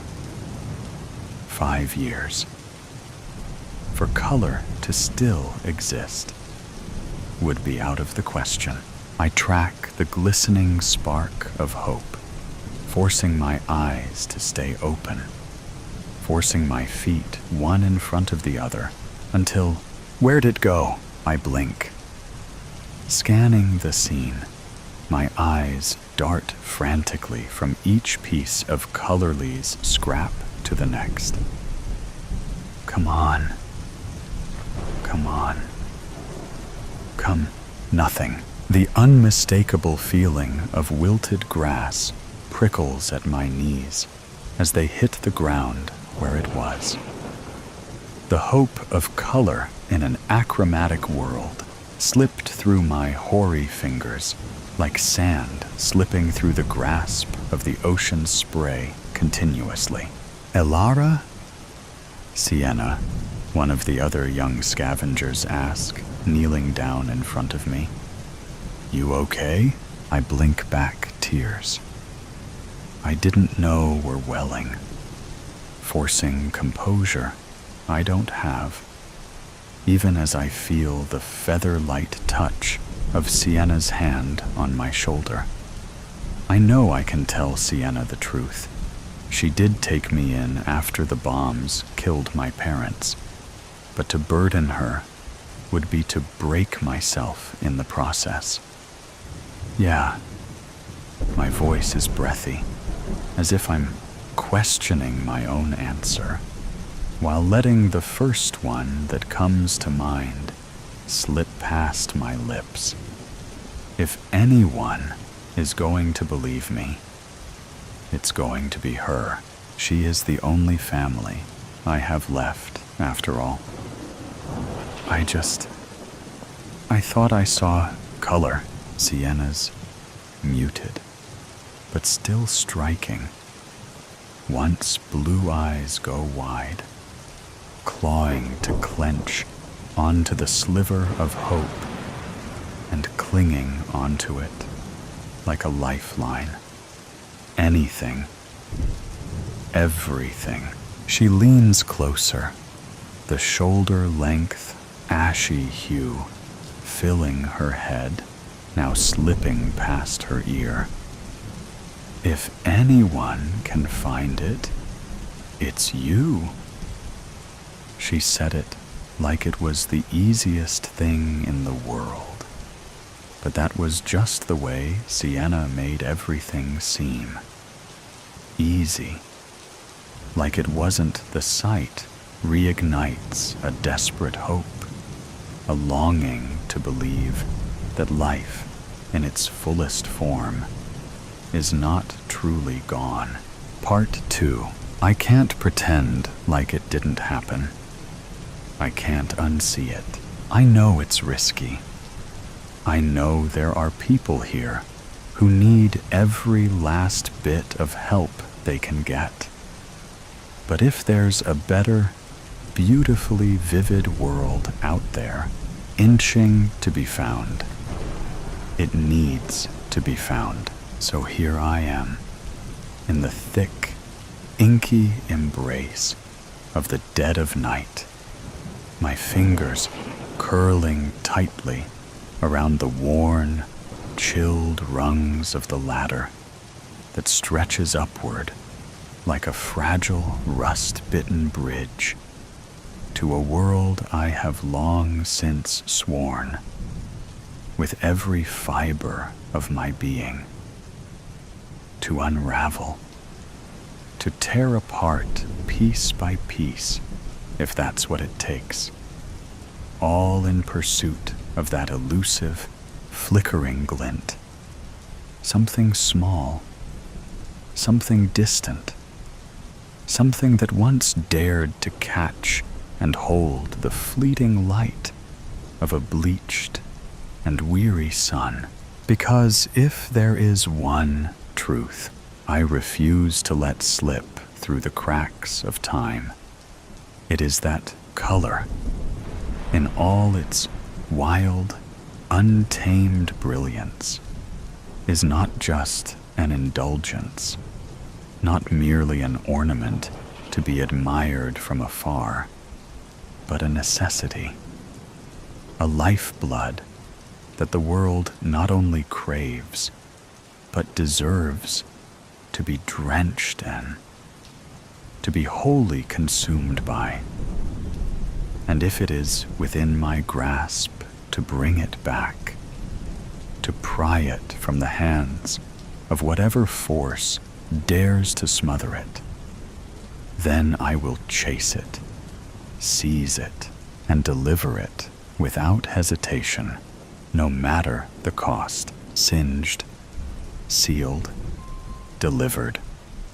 Address: a monochrome world once called Earth. Surrounded by rubble, I step out into the spotted sky and let the chill of a rare wind smack me right in the face. A stark contrast to the warmth seeping across my chest. I shake my head at myself and how I utterly disregarded the warnings of the other survivors, and so effortlessly snuck out of the security of our shelter into the wasteland. So eagerly I glance around the land stretched out before me, waste crowding the ground and ashes polluting the air. And I swear the hues of gray, now illuminated by stars and a moon, that appeared as dots and a waning semicircle, were darker than black, everything meshing with the ink-stained sky. I will find it. I'll find it, if it kills me. I will. Then, just beyond the endless stretch of night, a shimmer, the faintest trace of warmth against the cold monotony. It's real, I murmur, though no one is around to overhear. It has to be. Part 3. I walk for hours, and it still feels like I've gone nowhere. I'm still surrounded by the gray void, still surrounded by remains of a better life, and still with the shimmering speck of hope before me, not stopping. The landscape is an endless graveyard of the past. Twisted steel, collapsed buildings, and roads that crack beneath my feet stretch on like the bones of a forgotten civilization. Everything is still. No birds cry overhead, no wind whispers through trees, because there are no trees left to whisper through. The silence is heavy, pressing against me like the weight of the sky itself. I huff, pressing my back against a crumbling door, not bothering to look at the house, but rather the swing set across the road, peering intently as it swings back and forth in the stillness of night, moved by something unseen. Perhaps the ghost of the child who cherished it. A sigh slips past my lips at the tempting offer of sleep, but refusing to give in quiet yet, I push my weight forward. My feet drag, weighing me down. Black, white, great repeat. It's infuriating. that I can't close the distance between me and my last hope of color. My eyes snag on a reflection in the road. My pace quickens. My footfalls echo in the empty, colorless world as I near the glinting surface. A mirror, cracked, dirt-speckled, abandoned in the middle of the road, like it doesn't belong. Like nothing belongs, I slow, breathing hard. My reflection stares back at me, distorted by the fractures spider-webbing across the glass. The same dull world is behind me, the same lifeless sky above. But beneath me, just beyond the cracks, something else, green, my breath catches. A patch of grass, impossibly vivid, bleeding through the reflection, as if it exists in another world, as if it's real, somewhere, somehow. I step forward, heart pounding, kneeling at the mirror's edge. My fingers hover over the glass. The colors look too bright, too alive, like they'd burn if I touched them. But I don't hesitate. I kick the mirror. It shatters under my heel with a sharp, crystalline crack.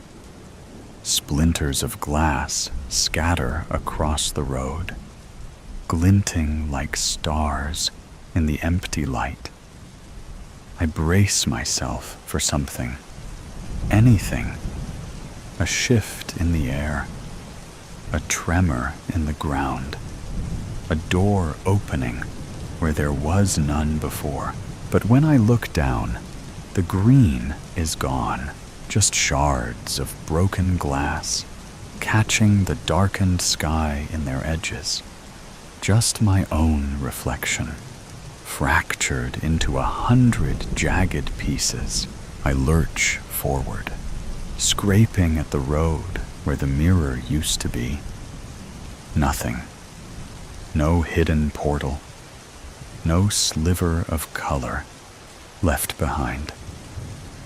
My hands shake. Tears, clear wetness, drip down my cheeks in slowed fashion. My breathing comes in clipped gasps. I saw it. I know I did. The wind stirs, sending a few stray fragments skittering away.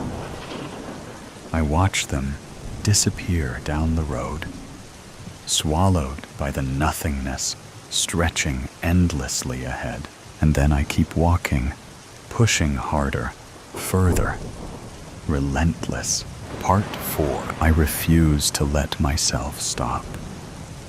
I won't. I can't. Not if I want any chance at finding the color I've recklessly craved. My eyes follow the path I left in the dust, the sun rising higher in the sky. And then, thunk, the ground hits me before I can brace for it. Pain shoots through my skull in sharp, electric volts. I glance up, dazed, and see the thick trunk of the tree I just slammed into. Its rough bark pressing into my chest, pinning me to the earth. I wince, trying to push myself up, but my head swims with dizziness. The tree stands tall, towering over me like an ancient sentinel, its branches casting long shadows in the early morning light. I can feel its strength, as if it's mocking my weakness, daring me to rise again. I press my palms to the ground, leaves crunching beneath them. and accept this tree's challenge. The rough earth presses against my skin, grounding me in this moment, daring me to rise. A chill runs through my spine as I push myself up, dirt clinging to my fingertips. The air is thick, damp, charged with something unseen but undeniable. Prepared to confront the tree, I stand to my feet and ball my fists, the tension in my body coiling like a spring. I'm ready. My knuckles tighten, breath steadying, until a sharp, almost imperceptible sting pricks at my palm. Crunch. My hand flattens instinctively, fingers twitching as I feel the sensation spread. The leaves, crisp and brittle, stick to my skin like they belong there. A brief annoyance flickers through me, and I almost brush them off without a second thought, until something stops me cold. The color, not gray, not black, not the dry, lifeless husks of darkness. These leaves are green. It's faint, fading, dying, but it's there. The realization steals the breath from my lungs. Green here, among the decay. Color still exists, but it is fading. The world is not truly black and white. It is dying in slow motion. The nuclear bombs did not erase color. It severed life's connection to it, leaving only those who remember it to witness its vanishing. A smirk, one I haven't worn since the day of the bombs, breaks across my lips. It all makes sense. I have to find the color. I have to find the... What about everyone else? What about Sienna? I cut myself off, bending to gather a handful of dull leaves from the ground. Sienna would want this. If anyone can find it, it's you. My grip on the leaves tightens, as if I can hold on to her words. Onto her for guidance like I always have, and I intend to do just that. One step for hope, another for faith, 2 steps for a new life, another for Sienna, and then I'm sprinting, not daring to look back. Finn, cornflower blues.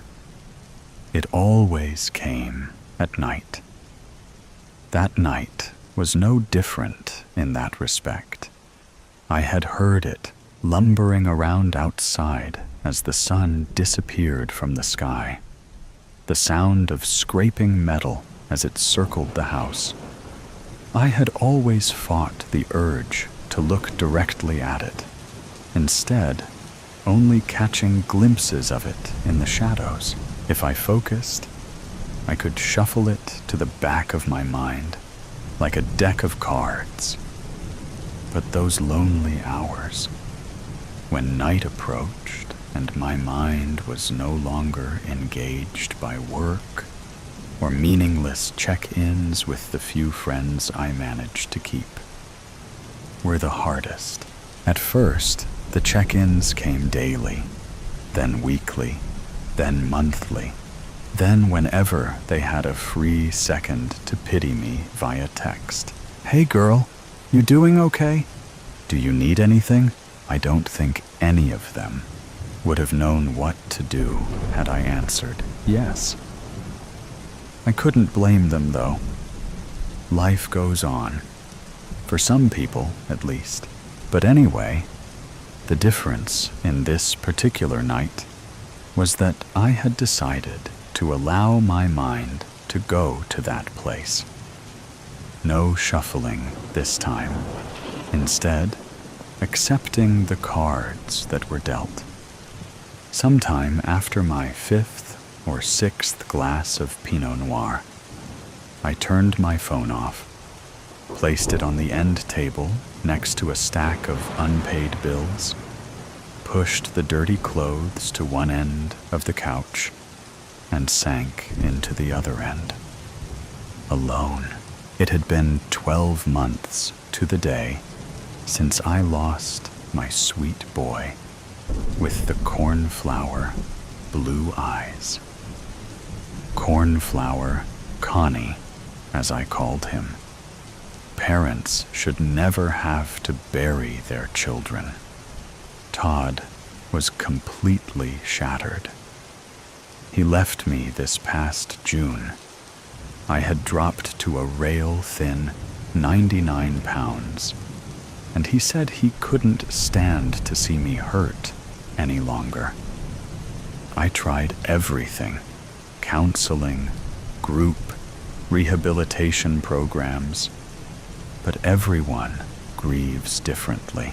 I guess Todd had to grieve alone. At some point, I nodded off, waking only to an unsettling silence, quickly realizing the noise was gone. I wiped the drool from my chin, licked my cracked lips, and decided to check it out. With my body bladed to the window, I pulled the curtain to the side and saw it standing under the dim porch light. The back of my neck tingled, and my heart thumped in my chest, acting like my body's panic alarm. I would normally just do a quick look. Instead, for the first time, I stayed. I studied it. Its skin was the color of burnt charcoal, and its back curved like a question mark. It shifted under the light, revealing a Grinch-like face that scrunched even more as it smiled at me, like a mischievous feline. But there, above the unnerving grin, I saw them, those familiar eyes. My cornflower Connie had come home. All I had to do was focus on those eyes. Don't you want to be with me again, Mommy? Let me in, and you can hold me again, just like you used to. What was I supposed to do? Of course, I wanted to be with him again. It would surely be better than telling myself that the random white blob in the sky actually resembled a heart. A message from my Connie. I love you too.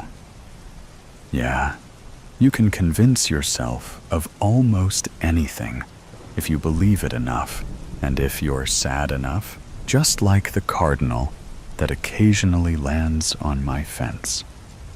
Good morning, Connie. Thanks for the visit. I let him in. His long, rubbery fingers took me by the arm, led me upstairs, never breaking his gaze. Where are we going? I asked, barely a whisper, in what seemed like the first words I had spoken in days. To my room, Mommy. The door creaked open, and the lights came on, bringing the room back to life. I have no idea if I flipped the switch or not. It felt like I had floated up the staircase. The room was just as he left it. COONRD,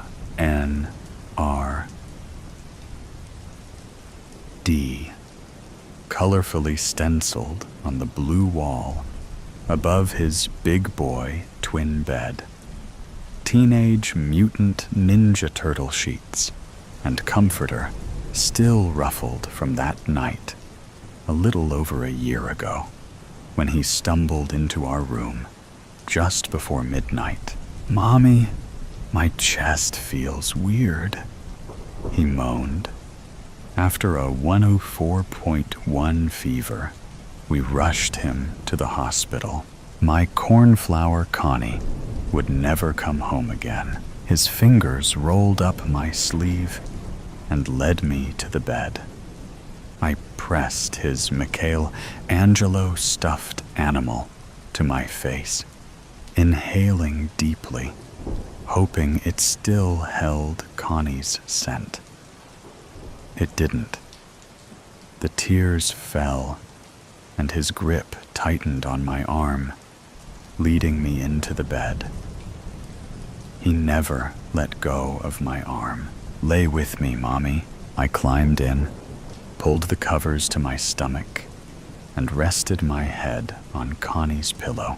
"I miss you so much, baby," I yelled through tears, pounding my one free fist on the mattress.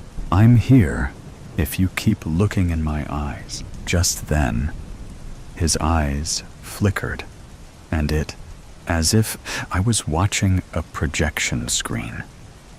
I watched as we took in the afternoon show of the new Spider-Man movie last year. Connie's lap littered with buttery popcorn that missed his mouth, his icy stained lips framing his checkered smile. A flicker, a summer afternoon drive around the neighborhood, blasting random 90s songs. He loved the songs that I grew up on. We would do our absolute worst to sing along. "Keep looking at my eyes, Mommy. Just a little bit more, until you can hold me again." His grip tightened some more. Another flicker, a lazy Sunday. Me sprawled out on the couch, my Connie's little body slowly rising and falling with my breathing as he naps on my chest. Another second, and I'm yours again. How could I say no? I did what he asked, just a little longer. The avalanche of warmth I felt was euphoric, as if my insides were swaddled in a heated blanket. It was the first semblance of comfort and peace that I hadn't felt since he was actually here with me. I did what he asked. Then I waited. That was 2 days ago, and I don't see my cornflower Connie anywhere. The comfort I had felt the other day dissipated in an instant. I've been patiently waiting, but now I wonder, did it lie? It's so dark here, the demon in the portrait. Denise Gray looked away from her reflection in the store window. The sight of that perfectly proportioned young body only served to remind her of the curse.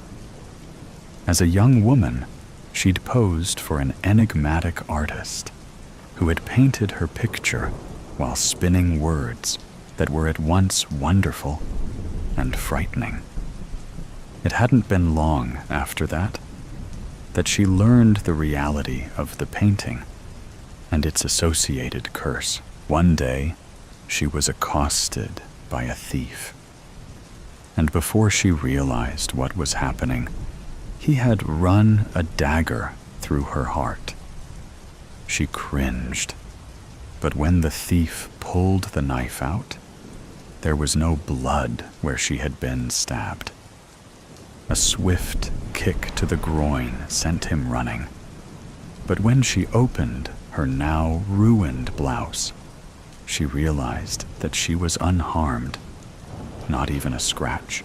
Denise thought about it and realized that her situation was like a story her mother had told her, called The Painting of Dorian Gray.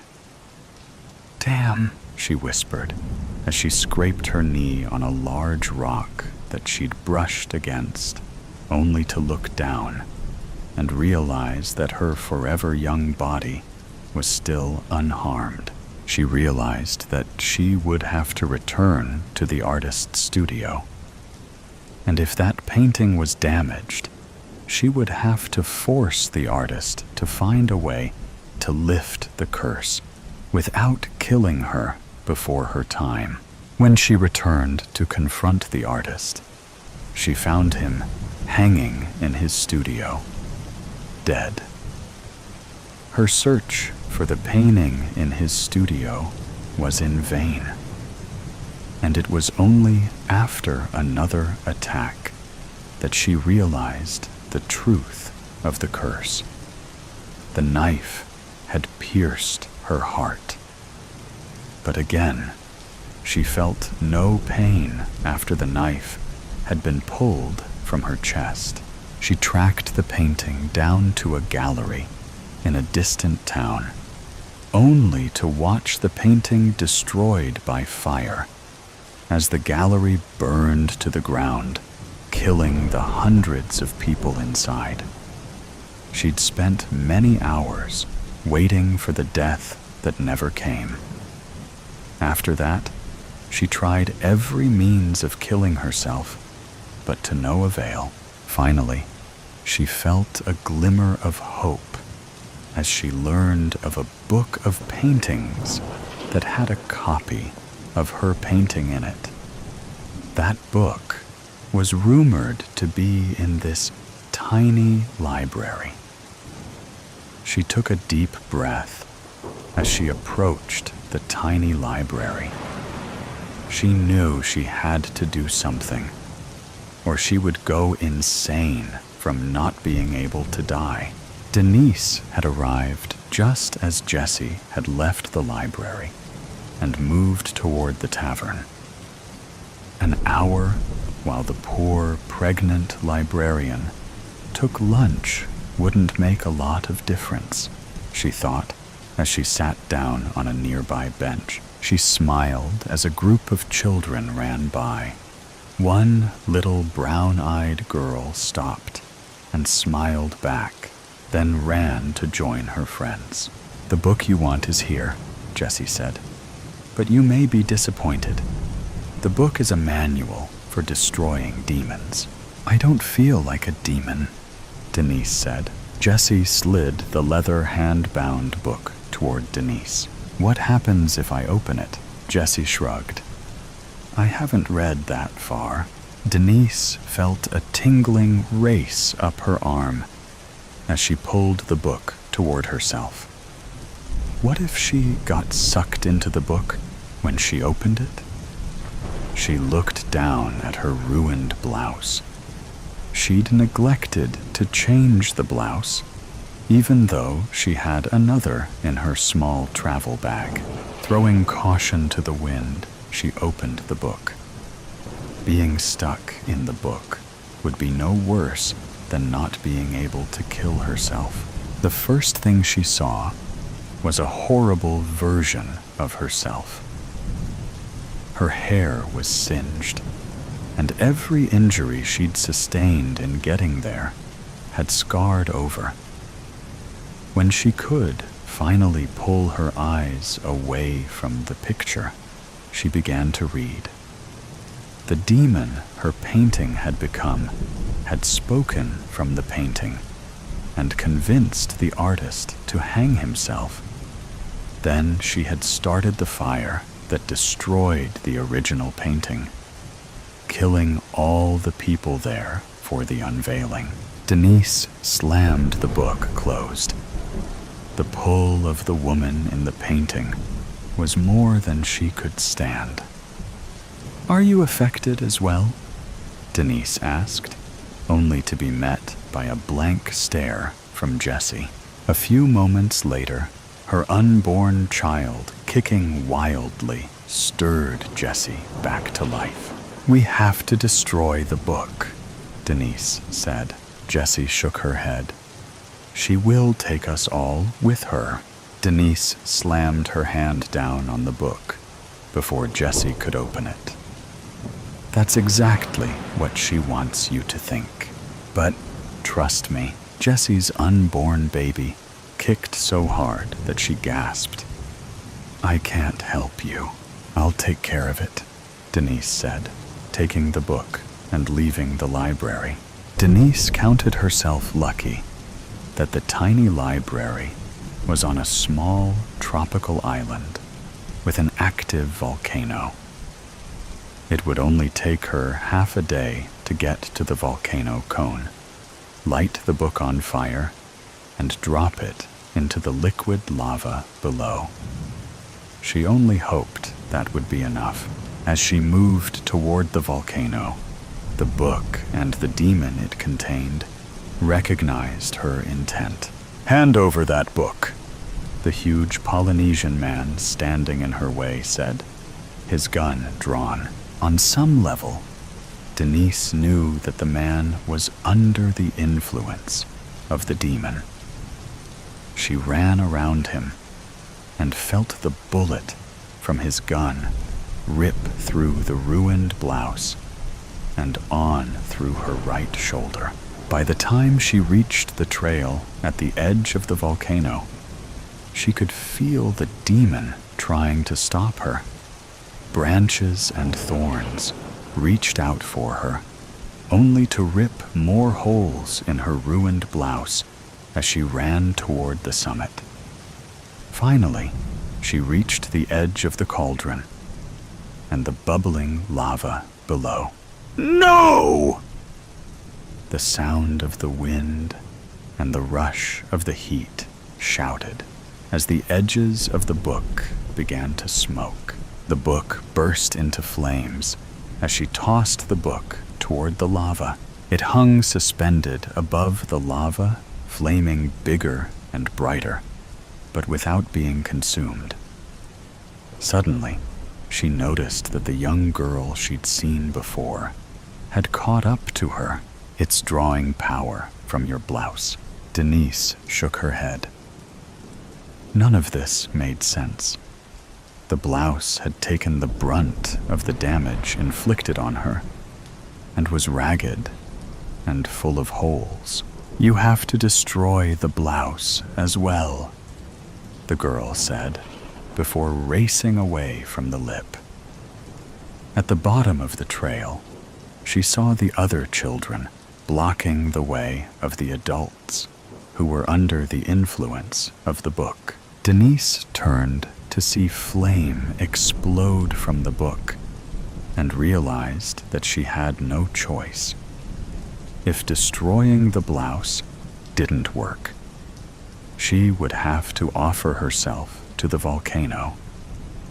But this glimmer of hope had given her a reason to live. She pulled the remains of that ruined blouse off and threw it down at the boiling lava below. The atmosphere around the book howled in rage as the blouse fluttered to the surface of the lava and then burst into flames. The book exploded, scattering burning ash over everything. Before Denise could react, the same young girl was pulling her away from the lip of the cauldron. She stumbled into the group and children, and then her world went black. Denise remembered that blouse as the one that the artist had insisted she wear while he worked on the painting. What happened after that was a blur until that book exploded over the cauldron. She took a deep breath and opened her eyes to the soft light of the sun coming in through the curtains of a cottage near the ocean. It was a dream, she thought, until she realized that she wasn't wearing the blouse anymore. The painting and the book had been destroyed, but she didn't know about the curse. She inspected her body and then wrapped a sheet around her till she could find some clothes. Denise opened the door and saw children playing in front of the cottage, then stepped onto the porch and noticed a thorny bush near the steps into the yard. She idly pricked her finger and gave a sigh of relief as she realized that the curse was gone when a tiny drop of blood formed on her finger. "The children told us how you saved us," Jessie said as she approached from the side yard. Denise shrugged. "I needed to be free of the curse," Jess smiled. "The children like having you around, and we are in the market for school teacher." Denise had never considered anything like this. She'd been so young when the nightmare started. She looked down. Her body was still young, and if the kids had trusted her, maybe she could try. "It beats modeling," she thought, as she followed Jessie back toward the cottage. Ke, the painter of souls. It was the first time in 2 years that the group of friends had reunited for this trip. After many cancellations and unfinished plans, everyone had made an effort to make this outing a reality. They hadn't spoken much during the funeral 2 years ago, and it almost seemed as if their friendship would dissolve soon after. But through the video game chats they frequented, nostalgia and good memories rekindled the bonds that had weakened with the loss. They talked about how competitive Bennett had been in many of the games they played, how he would ask for rematches multiple times, failure after failure. They spoke about how he would have wanted them to spend time remembering him, just like this, with laughter and anecdotes. The three of them went from contacting each other through video game chats to messaging on their phones and making video calls. "We should go on the trip," Arlo had suggested one day during one of their group calls. There was a long silence before Thiago said, "Do you mean—" "Yes," Arlo confirmed. The travel plan Bennett shared days before. "Before what happened, are you sure?" Roman asked. It was his idea, and he was the most excited about it. We never understood what had motivated him so much to organize this trip. "He wanted us to meet someone," Arlo said. "That's the only thing I remember." "Someone in the middle of the rainforest?" Thiago inquired. "Well, it was also a sightseeing trip around the city, and a chance to visit many of the famous archaeological exhibitions in the area. The museums, too," added Arlo, who had, in fact, graduated in art history. "And what about the person you said he wanted to find?" Roman asked. "I suppose we don't have enough information to look into that," Arlo observed. "That's why I suggest we take the trip in his honor and try to enjoy it as the four of us would have. You know?" "That's not a bad idea," Thiago said, encouraged. "I could use a holiday. I need to get out of here. An excuse to take a break from my business." "And when was the last time we traveled together?" Roman added. "Let's do it." Just like that, the three of them made their preparations for the trip on the following weeks. They looked up information about their destination and its tourist attractions, paid for their plane tickets, and agreed to meet at the airport 2 hours before the flight. On his way to the airport, Arlo had decided to stop by Bennett's house. He knocked on the door, and it was Bennett's mother who answered. The woman looked at him in surprise, but she immediately moved to hug him once she recognized him. "My goodness, Arlo, it's been so long. I wasn't expecting to see you after the funeral. Come in, come in." She invited him inside. They entered the living room, where photos of Bennett with his siblings and parents filled every corner of the room. Arlo avoided looking at them as his mother offered him a seat. "No, thank you." He smiled politely. "I was just passing by to let you know that I'm going on a trip. Actually, the three of us are going.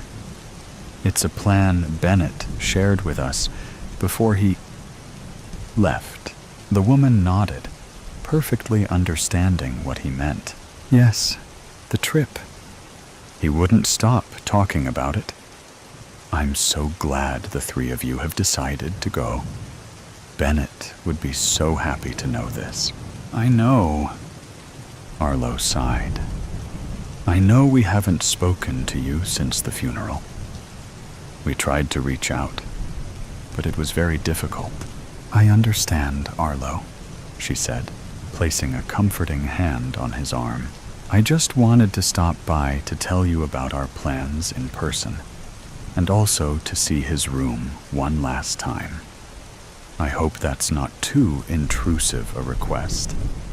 I just needed to see the last space he was in."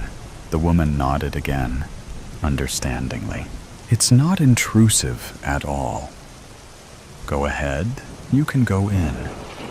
To be honest, it's a relief to have someone else in that room, even if only for a few minutes. My husband and I are starting to feel the deep silence coming from it." His mother remained in the living room, while Arlo climbed the stairs to the room. He opened the door, and immediately, the unmistakable scent of Bennett's deodorant reached his nostrils, mixed with the smell of a closed-up room and the dust floating from the shelves. Most of his belongings and clothes were packed away in boxes that the family would donate to charity, but the posters and printed images on the walls had not yet been taken down. Arlo stepped closer to observe them carefully. Bennett used to draw a lot in his spare time. Despite having graduated in computer science and cybersecurity, his true passion had been drawing and sketching, something he had dedicated himself to in his free time, both inside and outside of university. On the wall were drawings that seemed to depict them, the group of friends, peculiarly colored in primary colors. In some drawings, Roman and Thiago were shaded in pink tones. In others, a slightly more purple hue. Bennett himself was shaded in gray. Arlo was always painted in red. Arlo gazed at the drawings with resentment, holding back the urge to tear the paper from the wall. During the first 2 days at their destination, the three friends spent their time at the 4-star hotel they had booked. When Arlo suggested going to the city center to explore, the other two sighed in annoyance.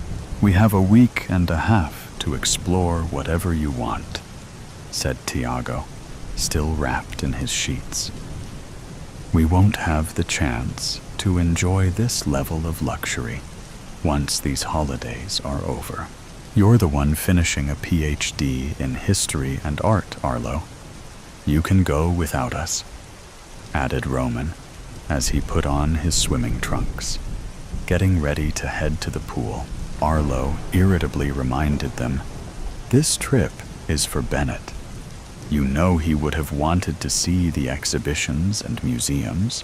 You've been saying that for weeks," Roman retorted, turning to face him. "What's with the sudden interest in what he wanted to explore? If I remember correctly, you always ignored all the drawings and paintings he tried to share with us." Now Tiago sat up on the bed, watching his friends as they confronted each other. "What's gotten into you, Roman?" Arlo asked. "I don't know. Why are you making us feel like you're the one who cares the most about his death and his final wishes? We mourn his loss too. Don't try to act like you're above us with your false moral code." Arlo simply pulled a small, crumpled note from his pocket and shoved it in Roman's face. This is the place he wanted to visit, along with the name of the person he wanted to see. Roman used the paper to read it himself. Tiago got up to take a look as well and asked, "Was this what you went to get from his house?" Avoiding the question, Arlo said, "I'm not trying to impose some false moral code on you. It's normal to feel guilt, but the best thing we can do is show a bit of interest in what he loved.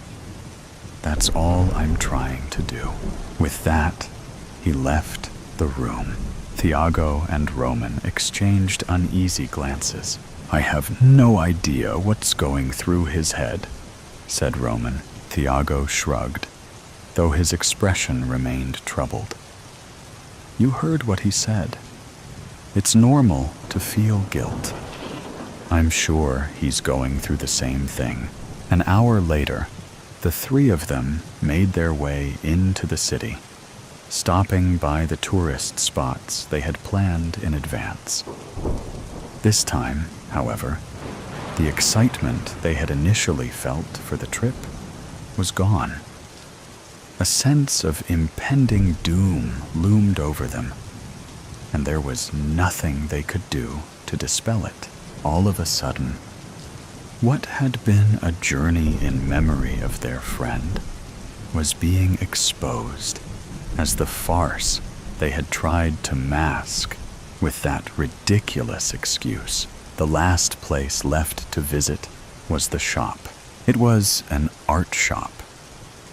From the outside, it had that vintage aesthetic that attracted art lovers looking for something unique and different, something timeless, stuck in time. The three entered cautiously. The shop was empty, and the light streaming through the glass windows fell upon the golden and bronze frames of the various paintings hanging and stacked everywhere. All the paintings depicted people, some in groups, others alone. At first glance, they seemed like photographs, edited in different colors, but upon closer inspection, one could appreciate the hand-drawn strokes and the pigment of watercolors and oil paint. "The style of these paintings looks familiar," Tiago murmured. Without much enthusiasm, Roman nodded. "Yeah, this is exactly how Bennett used to draw." The characters in the paintings were painted monochromatically. Each person in each painting had a certain tone of color assigned to them. Some colors were more intense than others. Background characters in landscapes or scenes were usually depicted in different shades of gray. In portraits, many were also colored in gray. The three had been so absorbed in the artwork that they hadn't noticed the man who had approached them to greet them. "Greetings," he said. The group startled and turned their attention to him. The shop owner wasn't as old as they had expected. He was likely in his mid-30s. He dressed just like one of them, except for the paint-stained apron he wore. His eyes were a peculiar silver color that stood out in the dim light of the shop. "We're looking for Keita," Arlo stated. "That's me," the man confirmed, pointing to himself. His strong West African accent was evident in his words. "I've been expecting you." Did Bennett talk to you about us?" Thiago stammered. With a rather calm demeanor, Keita tilted his head as if the answer was somewhat complicated.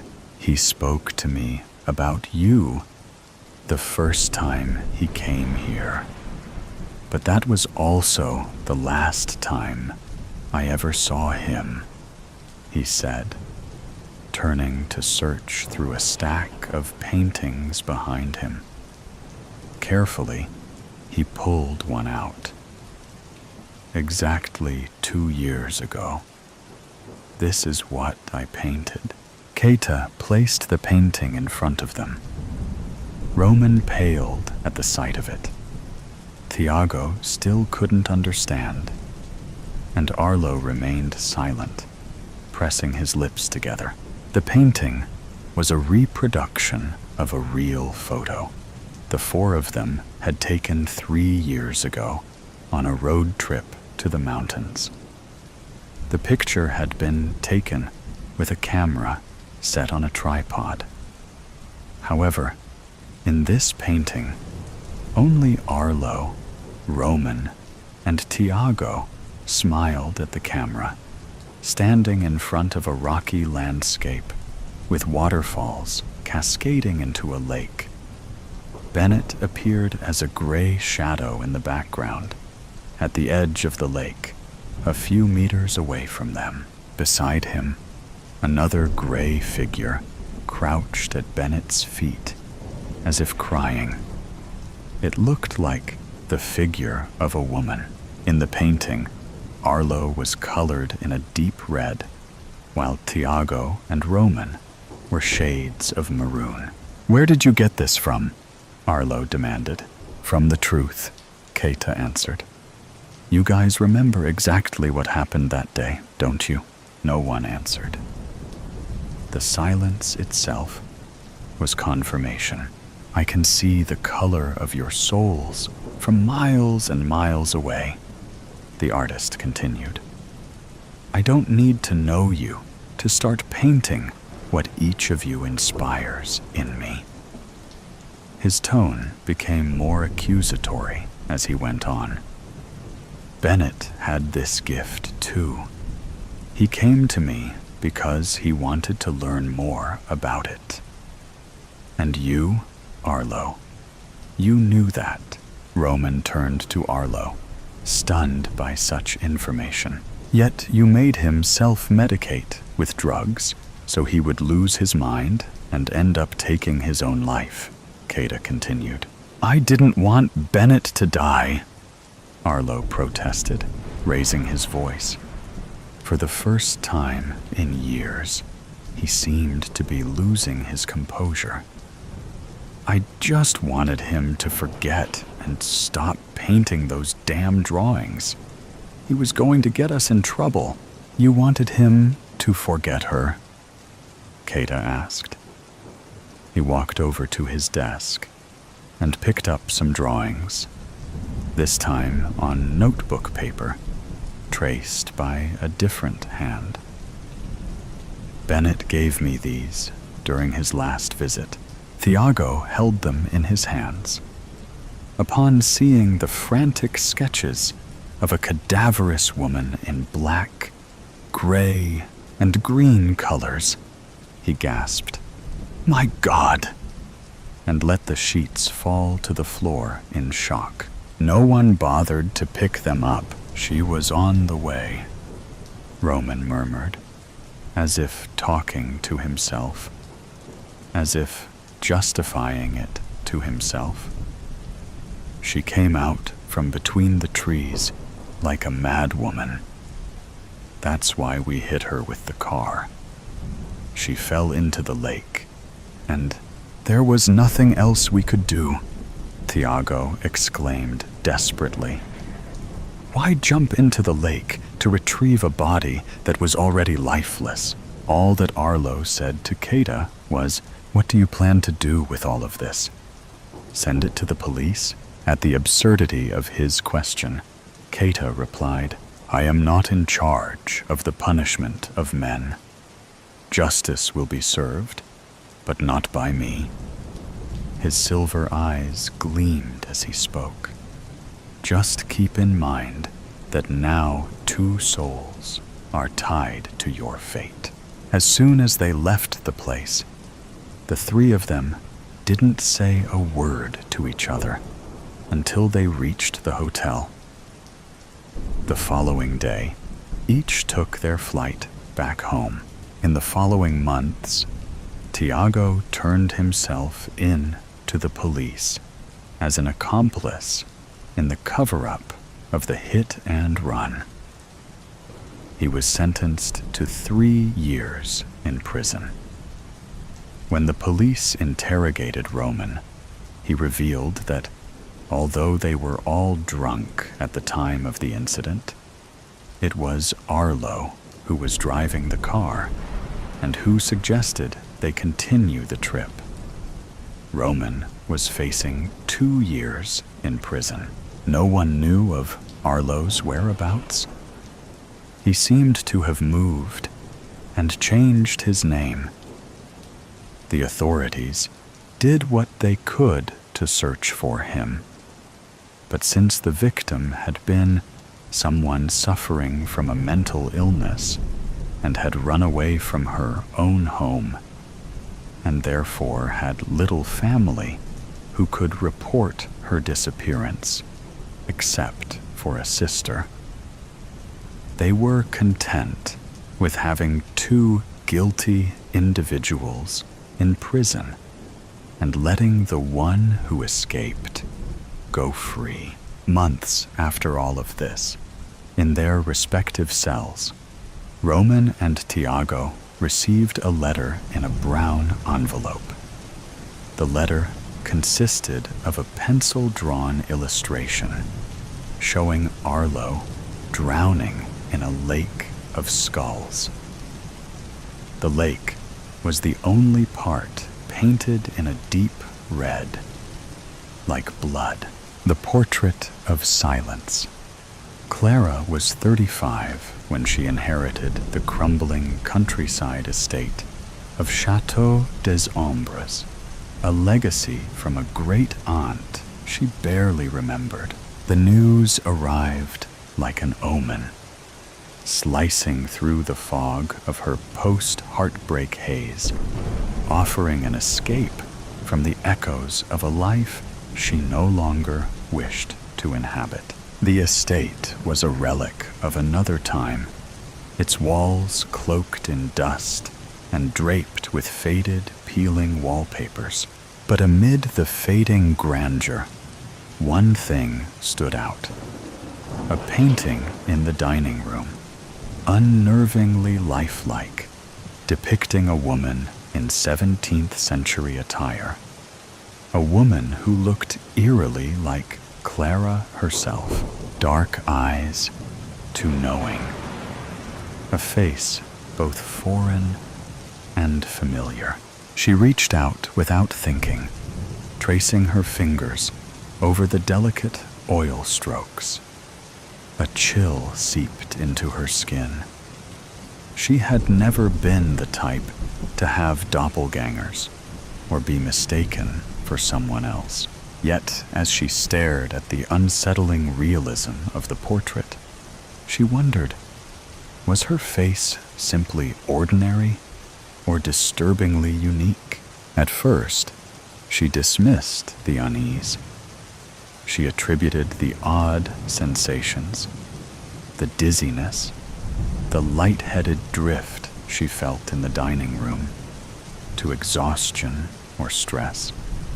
The house was ancient, creaking with history, and her rational mind clung to explanations.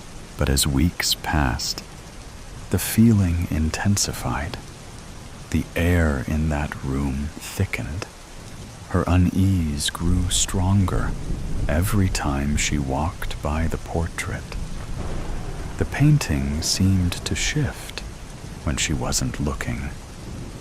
A flicker in the eyes, a whisper of movement in the curls of painted hair. And at night, as she started hearing murmurs in the darkness, indecipherable and persistent, she began to fear that she was truly losing her mind. She sought answers, but the staff who had served her great-aunt Serafina knew little. The painting had always been there, an intrinsic part of the house. Frustrated, Clara turned to Serafina's belongings, rummaging through drawers and cupboards until she found an old, leather-bound notebook buried in a wooden chest. She flipped through brittle pages filled with lists and recipes until a single entry stopped her cold. She waits in the canvas. She watches. That night, a storm raged. Rain lashed against the windows, and the wind howled through the halls. Sleep was impossible. The words from Serafina's notebook burned behind her eyes. Before she knew it, she was standing before the painting, breathless, pulse hammering. She reached out, fingers trembling, and scratched at the surface. The paint peeled away in thin layers, revealing another portrait beneath.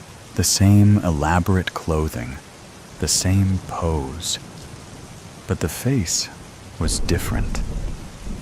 A stranger's. She could swear the figure in the painting smiled. Briefly, impossibly. The grin was too wide, stretching just beyond the limits of the face. Too sudden, as if it had flickered into existence rather than emerged naturally. A grotesque mimicry of human expression. She blinked rapidly, her breath catching, as though clearing her vision might erase the horror. When she looked again, the smile was gone. A wave of nausea hit her. Staggering back, she felt a weakness grip her limbs. Panic drove her to action.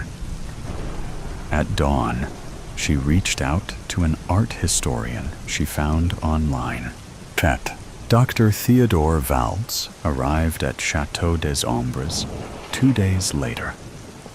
He was a man of careful precision, his salt and pepper hair constantly pushed back, as if keeping stray thoughts in place.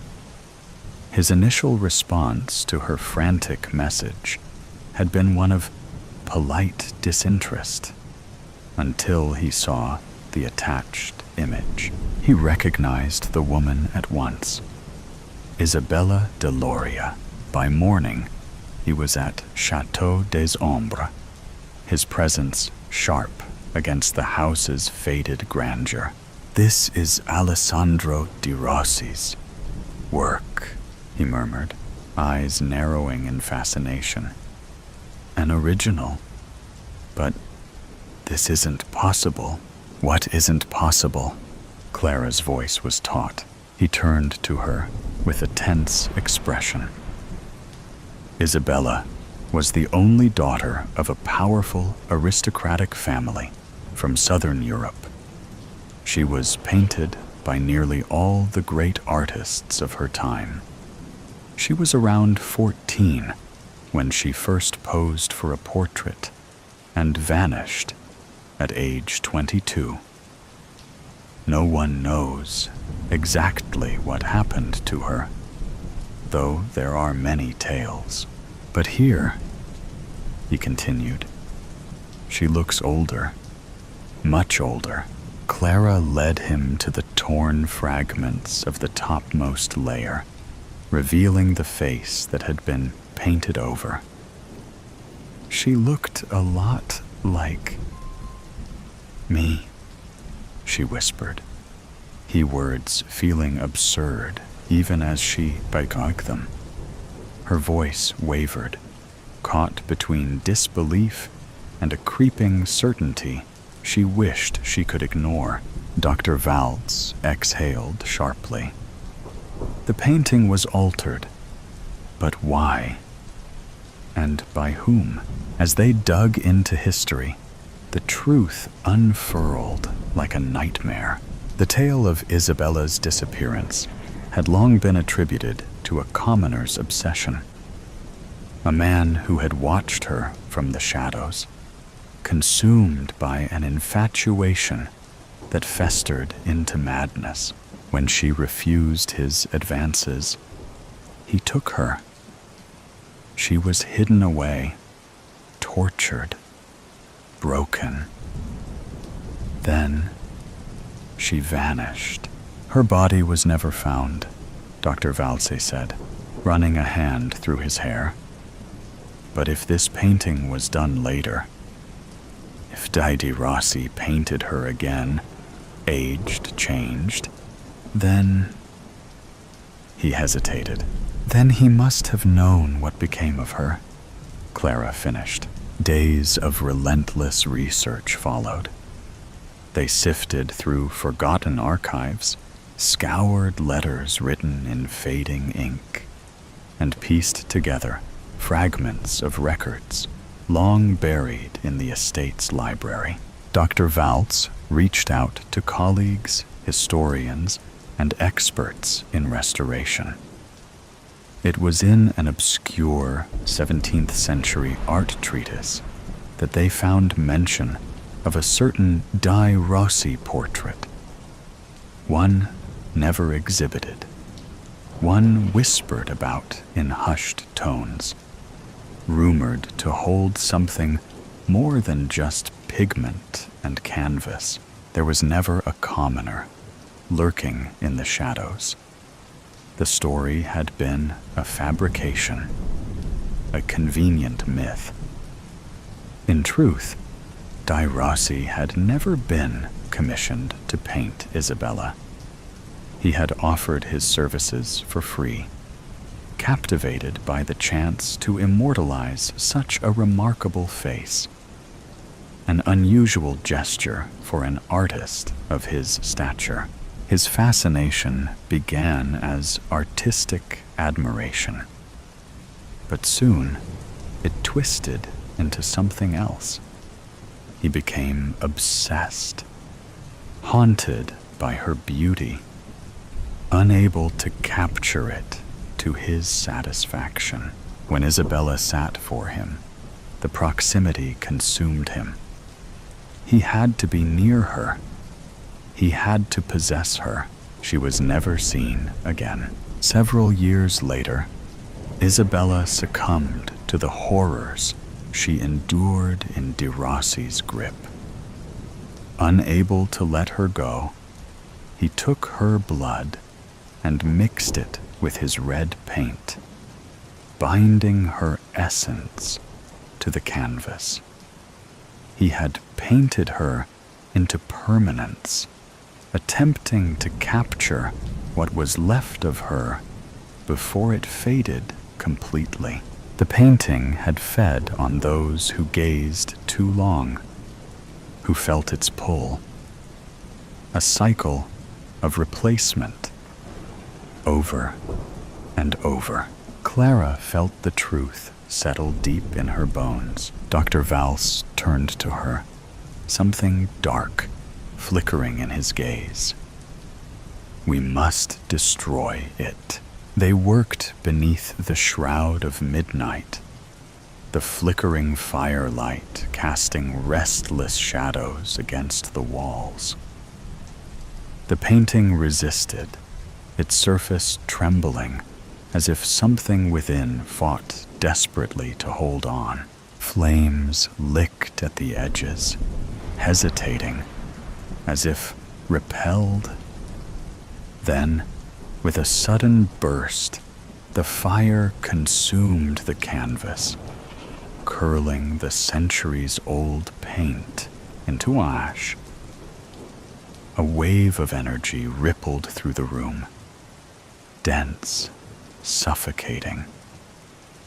And then, a scream, high, raw, inhuman, tore through the air, reverberating through the walls before fading into an eerie silence. Silence. A faint shimmer lingered in the air, barely perceptible, as if resisting the finality of destruction. For a fleeting moment, Clara thought she saw the embers pulse. Not with fire, but with something else she couldn't explain. The house exhaled. The weight pressing against Clara's chest lifted. When the last ember died, only ash remained. Kat, Leah, and Dave arrived early at Chateau des Ombres, barely containing their excitement at finally purchasing their dream home. By the time the real estate agent arrived and began unlocking the heavy front doors, they had already taken in the surrounding land, giddy with possibility. They had heard about the disappearance of the previous owner, a woman named Clara. The house had been unoccupied since. Eagerly, they explored the dim hallways, the grand staircase, the candlelit chandeliers. Then, in the dining room, they stopped. There, above the fireplace, hung an old portrait. A woman in 17th century attire, hands folded neatly in her lap. Her eyes were dark and deep, her expression impossibly lifelike. Leah frowned, tilting her head. Something about the portrait unsettled her. Not fear, but familiarity, a strange tug in her gut, a whisper of recognition just beyond reach. That's strange.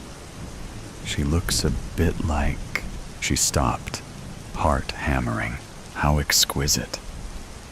The woman in the painting did look a lot like Leah, they both agreed, and for the briefest moment, she swore she saw the lips part, forming a sudden, unnatural smile. Behind them, the door clicked shut. The death of the artist.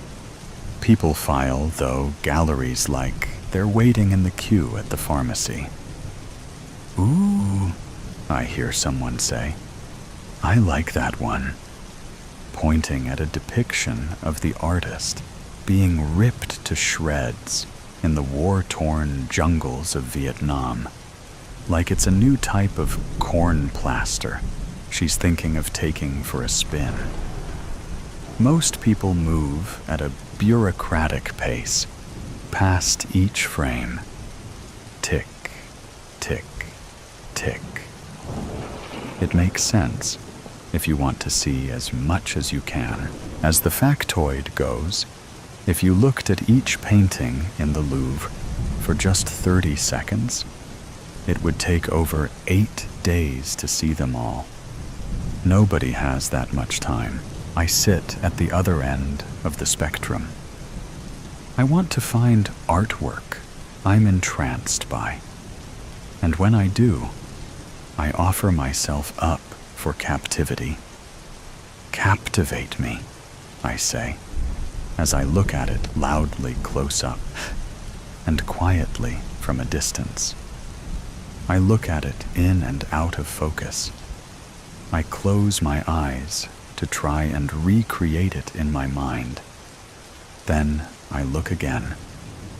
I look at the little corners that the artist probably thought nobody would focus on, or at that figure in the background, doing an impression of being incidental.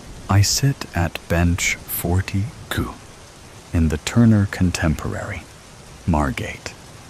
The painting I'm looking at has been in the gallery's permanent collection for 1183 days, and I've been here for most of them.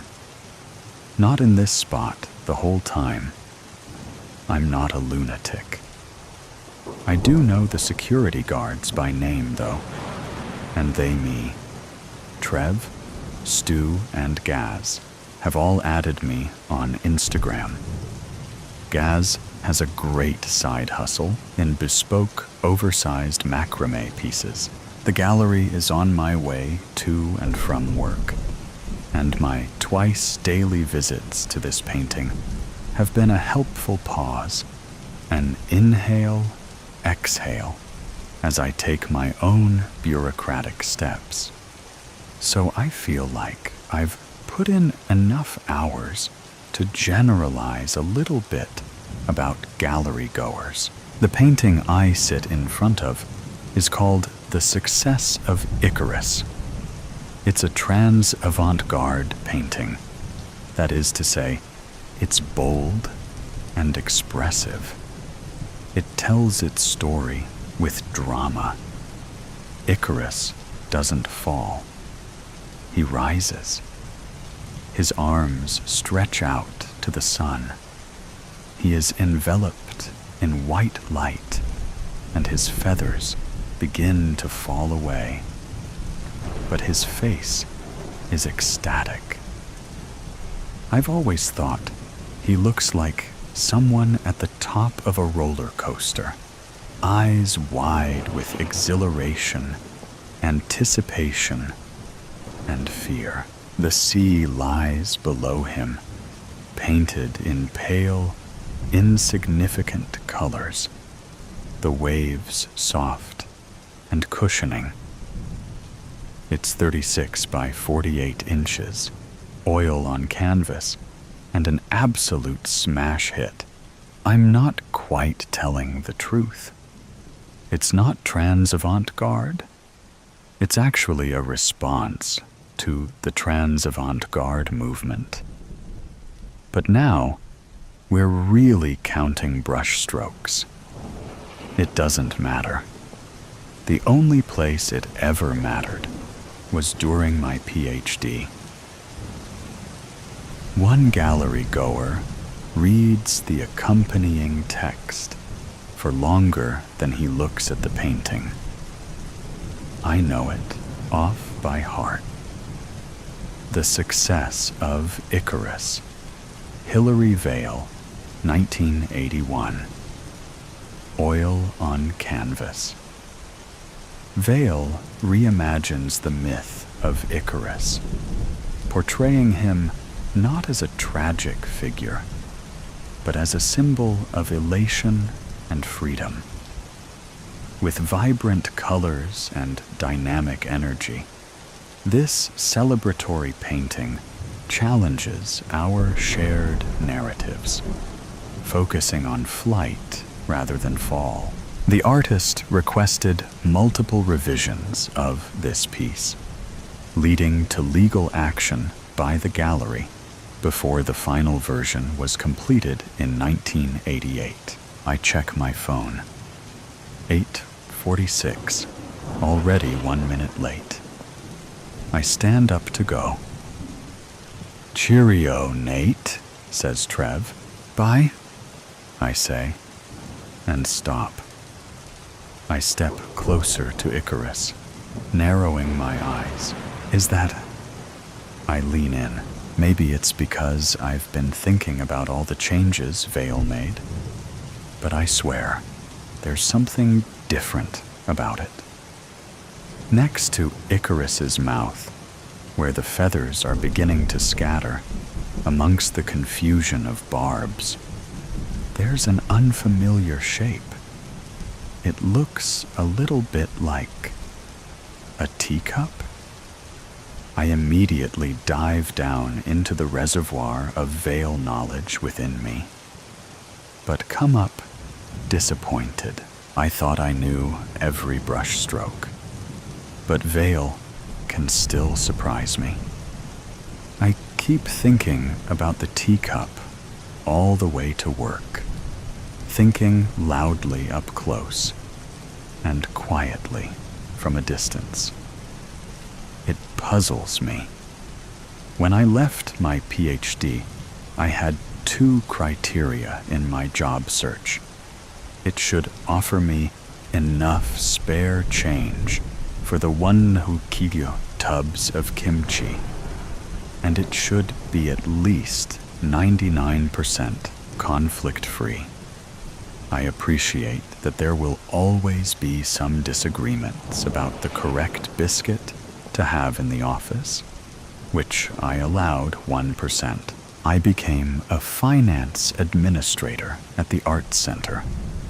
Processing invoices, I thought, would be safe territory. Unfortunately, the artists who work for us don't care about submitting neat and accurate expense claims. And the people who owe us money don't really want to pay up. It's been 3 years. I still haven't really had the heart to make them, so now I'm failing art itself. I'm on my lunch break when I see it. There, on the top shelf of the cupboard, with the plastic champagne flutes, pumpkin carving kit, and a mug shaped like Dolly's head, is the teacup. My hand shakes as I gently lift it down, cupping it in my palms like a baby chick. It is very delicate looking, with a slightly worn gold rim.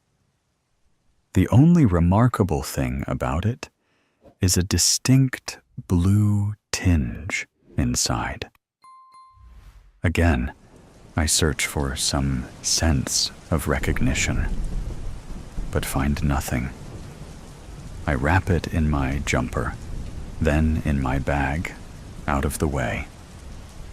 All afternoon, I'm tempted to Google Hillary Vale blue teacup, but don't, partly because I want the satisfaction of decrypting the enigma, and partly because I'm worried I'll stray into territory NSFW.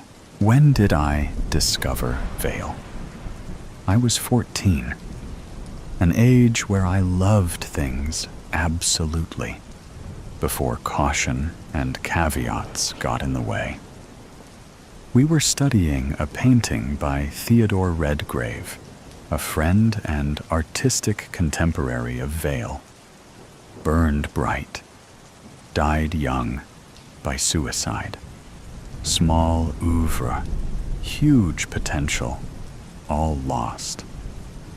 My teacher couldn't miss me having a screechingly obvious, pivotal moment in his second period Tuesday art class. If you like this, check out Hillary Vale. There's a lot more to get into, he said, in the same voice he'd use to suggest that I might want to put the lids back on the pens.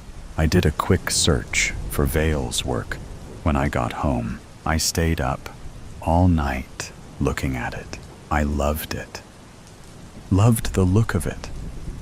Loved his insistence on choosing the vibrant.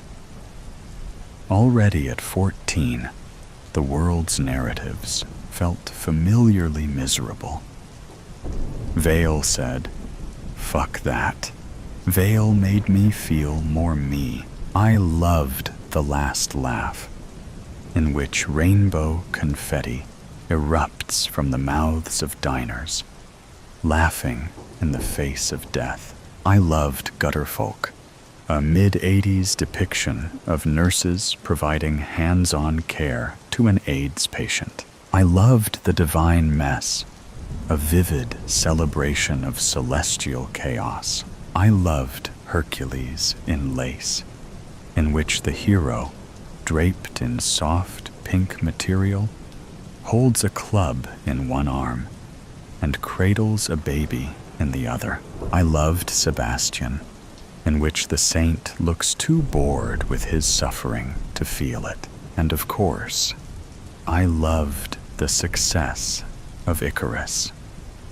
That night, my heart pumping neon red blood through my body, I'd looked up Vale himself.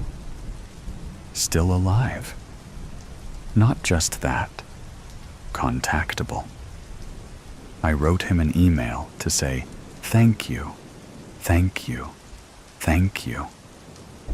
When I arrive home from work, I put the teacup on the top shelf of my own cupboard.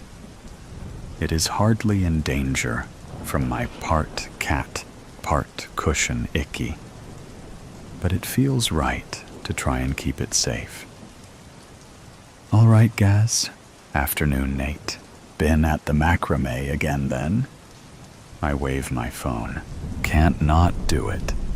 He winks and chuckles, not finding that joke any less funny than the first time he told it. I am just about to tell Gaz I've been meaning to put in a good word for him in the cafe exhibition space at the Art Center, when I look at Icarus and see it has changed again. Do you see that? I point next to where the teacup was. What? It looks like a bottle, a tiny bottle, pouring. See it? Gaz wrinkles his nose. Nah, can't see it, Nate. You must have looked at this guy one too many times. He makes the sign for crazy. But then again, he says, what do I know? I'm not the art doctor, eh? He slaps me on the back. I pause, my gaze suddenly completely stuck. Well, neither am I. Am I? Close enough, mate. I shake myself out of it. Make myself look him in the eye. Smile. I must remember to speak to Maggie about the cafe space. On the walk home, Gaz's comments pull me back to that moment, that room, 3 or so years ago. There's a certain shade of disdain which I've only seen from professors. Somewhere along the road to seniority, they all master it. Maybe they teach it at the graduation ceremony. Wouldn't know. Professor Sophie Simons, preeminent trans avant-garde expert with a specialism in Hilary Vale, had printed off my thesis so far. She had not sent me the notes ahead of my supervision. I'd been waiting 2 months since our last meeting. This copy had creased pages, coffee, and wine, stains, and as she passed it over, she said, "Sorry, it appears some pages are out of order." I flicked through the first few pages, which had been scrawled on in various hands. What's going on? We sat opposite each other in her poky, umbrous office. It was a room in which I felt a Vale expert should have refused to teach. She perched on the edge of her chair, hands clasped. I felt, last supervision, that our conversation was unproductive. Her expression was concerned. Yes, we argued. A spirited discussion about the Redgrave matter. Any more than that, and I would have referred the matter to the faculty. She raised an eyebrow. Please bear that in mind, she continued. In our world, debate is par for the course. Pardon the pun. if you will. We must all stand up to critical vigor. But there is a point at which that becomes inappropriate. Please, I can't take another attack. You must hear me, Nathaniel, when I tell you that you have reached and passed that limit. Her voice became sharp. I can't tell you how many times I have attempted to dissuade you from your theory that Icarus was painted by a dead man. I think he's a collaborator, obviously not after he died, I said, already exasperated. Please refrain from interrupting me. I don't wish to argue with you. Her tone softened. I do ask that you hear me. Otherwise, we won't have time for you to complete your studies. We'll have to consider deferral, or worse.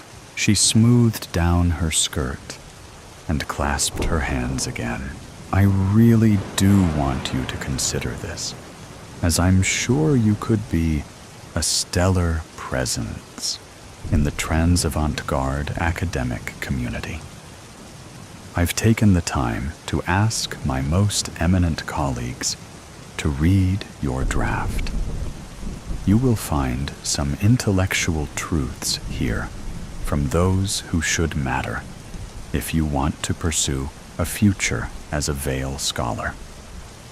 Icarus is not a lost Redgrave. It is a tribute to him. This is a crossroads. There's still time to take another path. I've contacted Vale. I know he'll get back to me soon. The artist is not the canonical interpreter of their work. You know this. It doesn't matter either way. It's futile. She held her head in her hands and addressed him as though he were a 5-year-old who'd used her acrylics to paint the radiator. The work speaks for itself, Nathaniel. I knew as I walked out that it would be the last time we'd speak, at least as professor and student. Even if I picked some other central argument, with this thesis trick, she'd done a bang-up job of preemptively raising my reputation. I'd expected the worst, but even this didn't prepare me for the ambush when I read the notes. Inchoate notion of Vale's context. Gutterfolk is 1987, not 1986. Fundamental misapprehension of Vale and Redgrave's styles. Absolutely, Stephen. Couldn't agree more. You must abandon this notion. And one which simply said, "Ha! I'm so deep in memory, I nearly miss the small bottle. It's peeking out from a pile of discarded food packets by my bins. It's made of thick blue glass with a floral pattern. I have a battle with the cork stopper, but eventually I'm victorious. The inside smells of bitter almonds. I quickly replace it. I know very well what Redgrave drank to kill himself. What I don't know is why it's in my possession. I walk home quickly and put it on the shelf next to the teacup. Vale wouldn't have spent time on grim thoughts. So after Professor Simons and I uncoupled, I tried my best not to ruminate. I hadn't won over the establishment, and the artist had not validated my theory. But no one died, just my ambitions, and the plan for the rest of my life. As I look at Icarus this evening, I get as close up as I'm allowed. I trace my finger in the air over the brush strokes of the impossibly textured sea, a palimpsest. I look at the eyes, which bear a hint more definition than Vale's usual style.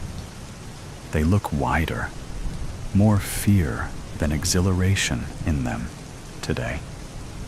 As I scan the sky, I see them all. The teacup, the bottle, and holding the bottle, a hand, not Icarus's. I think about my solitary park walk home and bite my nails. "Oh, right, Nate," I hear Security Stu call. "Heard you got Gaz his first exhibition." Maggie had loved the idea of macrame.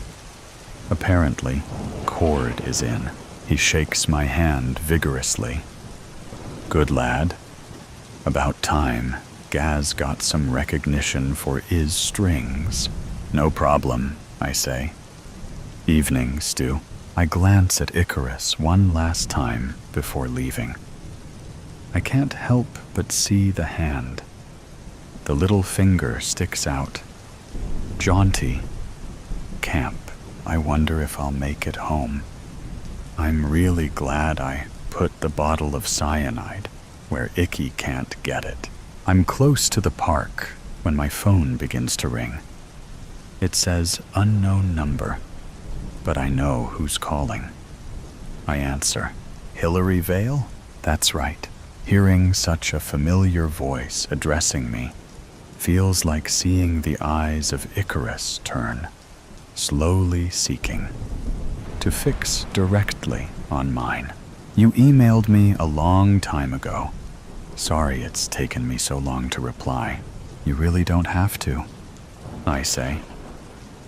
He laughs, and even though now I know what I know, I still feel a rush, an aurora surge within me. "I sent you some emails more recently. I could have done with a reply to them, too." I pause. Regrave painted Icarus, didn't he? It takes a while for Vale to reply. He was more of a collaborator. But yes, we made it together. I'm back in the office. I'm telling Professor Simons. I imagine her face, those clasped hands, gripping on to the last moments of her illustrious reputation. I've still got the thesis covered in vicious marginalia. I could publish it. Watch as they all turn on each other until I realize they won't believe you, he says. I imagine myself actually trying to explain the situation and realize that I have no evidence. I am only Mr. Nate Crow, an embittered conspiracy theorist, trying to tarnish the memory of a living legend. Why do you think I've revealed this to you? Keep the trinkets. The police won't want them. I can hear him smiling. You murdered your friend, I say. Why? To live, Nate, he says. I had no choice. Think of my life with him still around. He was always the better artist. It was a fine margin. But there it was. Every award, every exhibition opportunity, he was there around every corner, winning it all. I always thought I could achieve more, do better, outrun him like Atalanta, until he painted Icarus. When I saw it, how remarkable he had made my vision. That's when I knew I'd never be legendary with him around. I was great, but he was greater. And so, his voice became a forced rasp. I needed to be the sun. Why tell me at all? I ask. Nate, it's been 40 years. You've seen from my art how I've struggled to avoid these encroaching shadows, with no way to unburden myself. But now I have you. And you finally have me. He ends the call. In my mind's eye, I see the last laugh, in which rainbow confetti erupts from the mouths of diners, laughing in the face of the figure of death who remains there, temporarily obscured. I see gutter folk, a mid-'80s depiction of nurses providing hands-on care to an AIDS patient. And it suddenly feels like performative empathy. I see the divine mess, a vivid celebration of celestial chaos, where noise drowns out the clarity of truth. I see Hercules in lace, in which the hero, draped in soft pink material, holds a club in one arm, slightly behind him, and which you may not notice, given the baby cradled in the other. I see Sebastian, in which the saint looks bored of his tiresome, endless suffering. I see Icarus's terror when I find artwork I'm entranced by. I offer myself up for captivity. I look at it loudly, close up, and quietly from a distance. I look at it in and out of focus. And there, that's me, in the corner of that park scene, doing an impression of being incidental when the world went gray. Joy, happiness, life, creation, the spark of beginning, the heartbeat of Earth itself, the endless manifestation of color and beauty and light, blossoming, growing, unfurling into something infinite. And then, one day, nothing. The world, once bursting with radiance, was swallowed whole, devoured by an oblivion so complete that even memory faded to grayscale, leaving behind only the cruel, inescapable taunt of black and white, a silent mockery of what once was, shadows of what had been clung to the charred land beyond our shelter, reaching with desperate fingers toward a sky that had long since turned its back. And as the relentless nothingness took and took and took, we were left only to bear witness, to suffer in the empty remains of what we had destroyed. And as the world faded to monochrome, I became one of the countless shades of despair. Our city, once flooded with bustling citizens driving cars of every color, is reduced skeletal frames of buildings and cracked roads. A cruel reminder of the countless nights I spent, sleepless, hidden away in my attic, thriving off the colors coating my paint palette. The word around us hasn't just been burned, it's been erased, the vibrancy stripped away. I look around our underground shelter, and for people struggling to survive, everyone was perfectly content with making conversation from the concrete where they sat, as if they weren't on their deathbeds. We scrape by with the rations the leaders distribute weekly, our bodies weakened by hunger, our minds fractured by the unbearable monotony of a world without color. But it isn't the hunger or paranoia that haunts us, but the weight of absence, the memories of color fading with each passing, dissolving to add to the torture of the ash flakes contaminating the air. Black, white, gray, repeat, every damn time.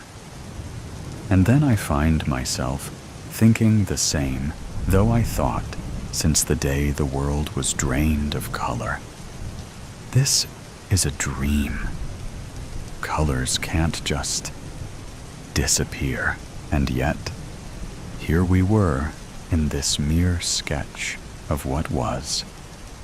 A vast land that stretched on through the remains of the nuclear tragedy, colored in shades of ash and bone, where nothing grows and nothing dares to blossom. For now, I resort to my only escape, my eyelids suddenly feeling too heavy, my mind too weary. Symptoms we've long since accepted as the norm, and allow myself to relax against the concrete wall. Part 1. Rations are low. Too low. A small group of us was sent into the depths of our despair to scrounge together enough food to ensure our, at the least, survival. Survival doesn't always grace the entirety of our measly society, and it's unfortunate. But death, even at 17, is not an unfamiliar fate. I look out into the rubble, finally lifting my eyes from my sneakered feet for the first time since they stepped beyond the shelter's entrance. The land is silent. The only sound, the crunching of boots landing against who knows what, and the whipping wind nipped at my skin, scattering my once auburn-streaked hair across the back of my jacket. Black, white, gray, a gleam catches my eye. We're at the edge of the ruins. That's impossible. My feet are already betraying me, already venturing closer to this foreign feeling of freedom. 5 years ago was the last time I was graced with the presence of color. 5 years since the bombs. 5 years since this world was diminished to a mere grayscale. 5 years. For color to still exist would be out of the question.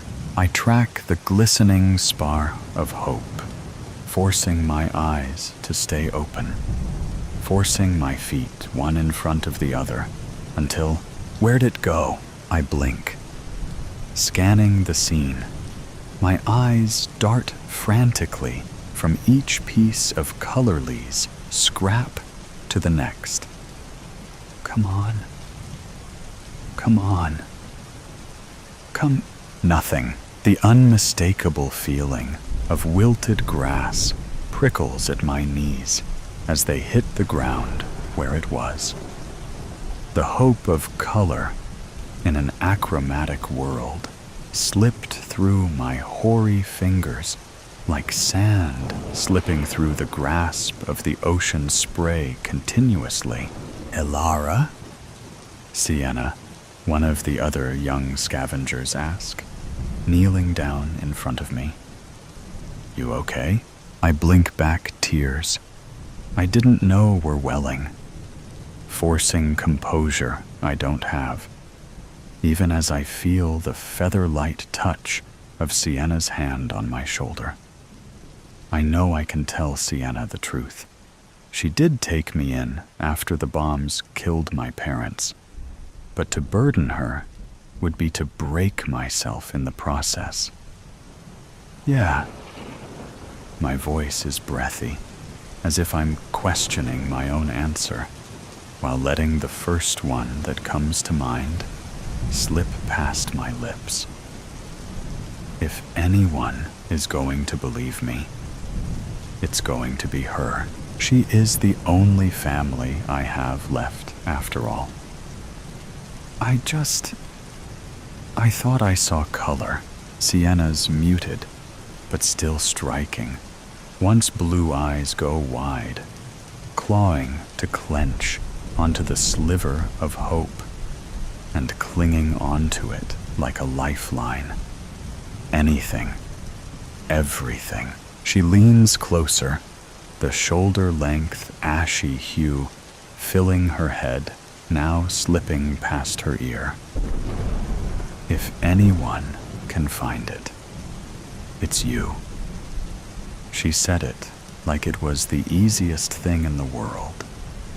But that was just the way Sienna made everything seem. Easy.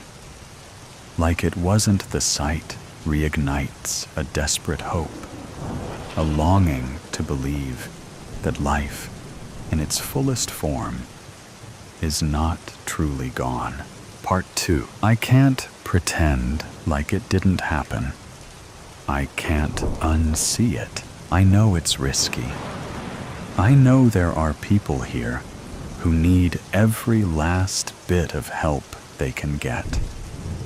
But if there's a better, beautifully vivid world out there, inching to be found, it needs to be found. So here I am, in the thick, inky embrace of the dead of night, my fingers curling tightly around the worn, chilled rungs of the ladder that stretches upward like a fragile, rust-bitten bridge to a world I have long since sworn, with every fiber of my being, to unravel, to tear apart piece by piece if that's what it takes, all in pursuit of that elusive, flickering glint, something small, something distant,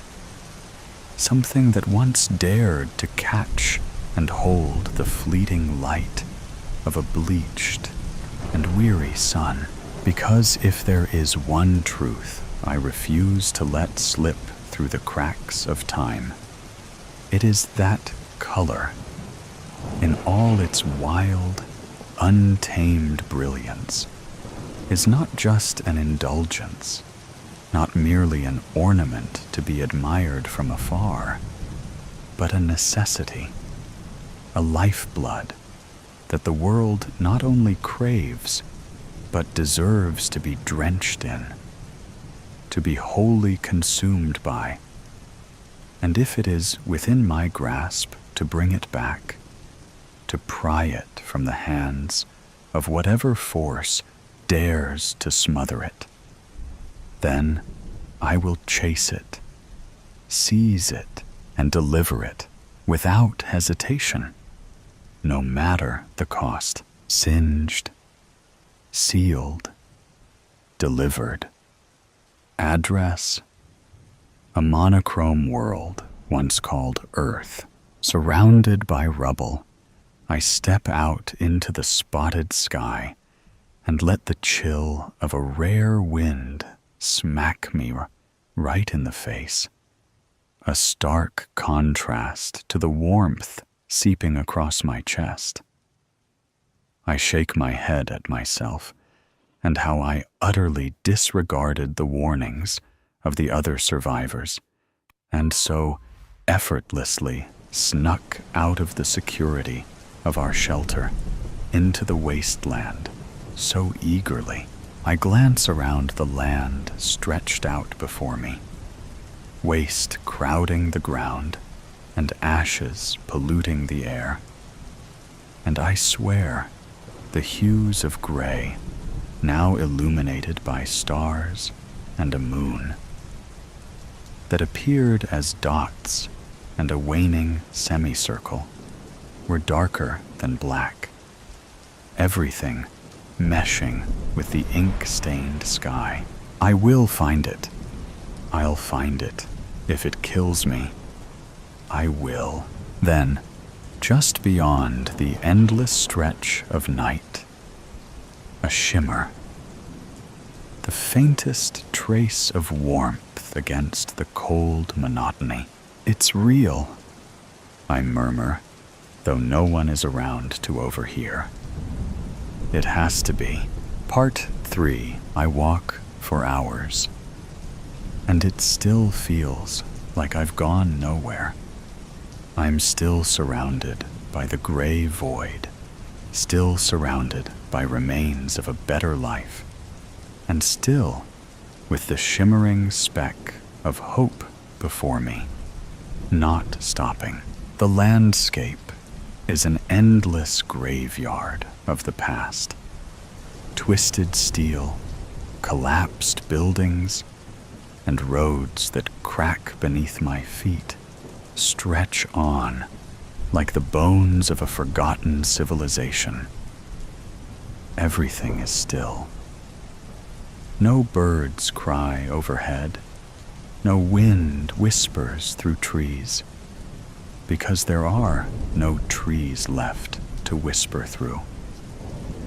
The silence is heavy, pressing against me like the weight of the sky itself. I huff, pressing my back against a crumbling door, not bothering to look at the house, but rather the swing set across the road, peering intently as it swings back and forth in the stillness of night, moved by something unseen, perhaps the ghost of the child who cherished it. A sigh slips past my lips at the tempting offer of sleep, but refusing to give in quiet yet.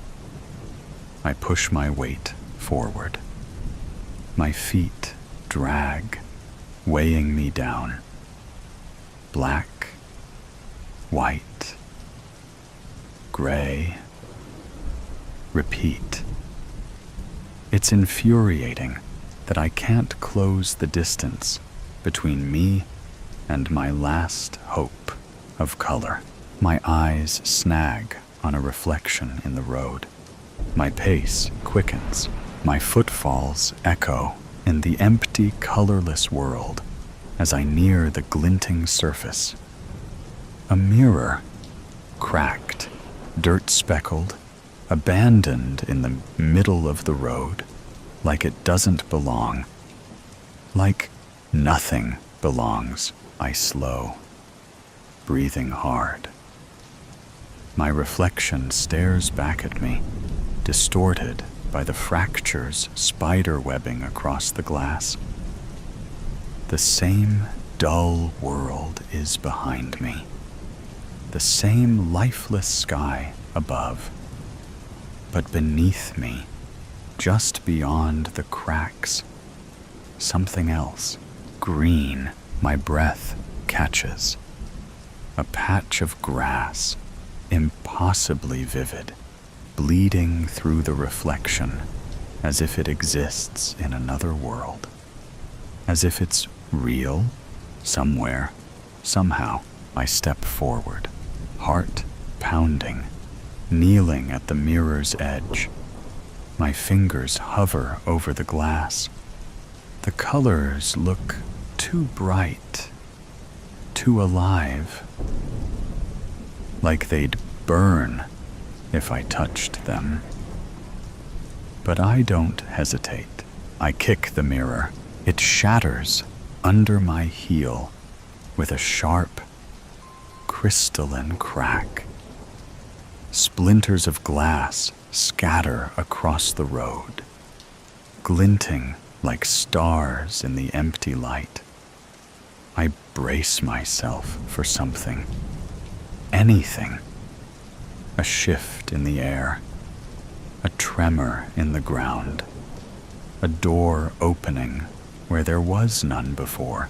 But when I look down, the green is gone, just shards of broken glass, catching the darkened sky in their edges. Just my own reflection, fractured into 100 jagged pieces.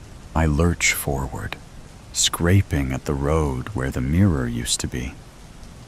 Nothing. No hidden portal. No sliver of color left behind. My hands shake. Tears, clear wetness, drip down my cheeks in slowed fashion. My breathing comes in clipped gasps. I saw it. I know I did. The wind stirs, sending a few stray fragments skittering away. I watch them disappear down the road, swallowed by the nothingness stretching endlessly ahead. And then I keep walking, pushing harder, further, relentless. Part 4. I refuse to let myself stop. I won't. I can't. Not if I want any chance at finding the color I've recklessly craved. My eyes follow the path I left in the dust, the sun rising higher in the sky. And then, thunk, the ground hits me before I can brace for it. Pain shoots through my skull in sharp, electric volts. I glance up, dazed, and see the thick trunk of the tree I just slammed into. Its rough bark pressing into my chest, pinning me to the earth.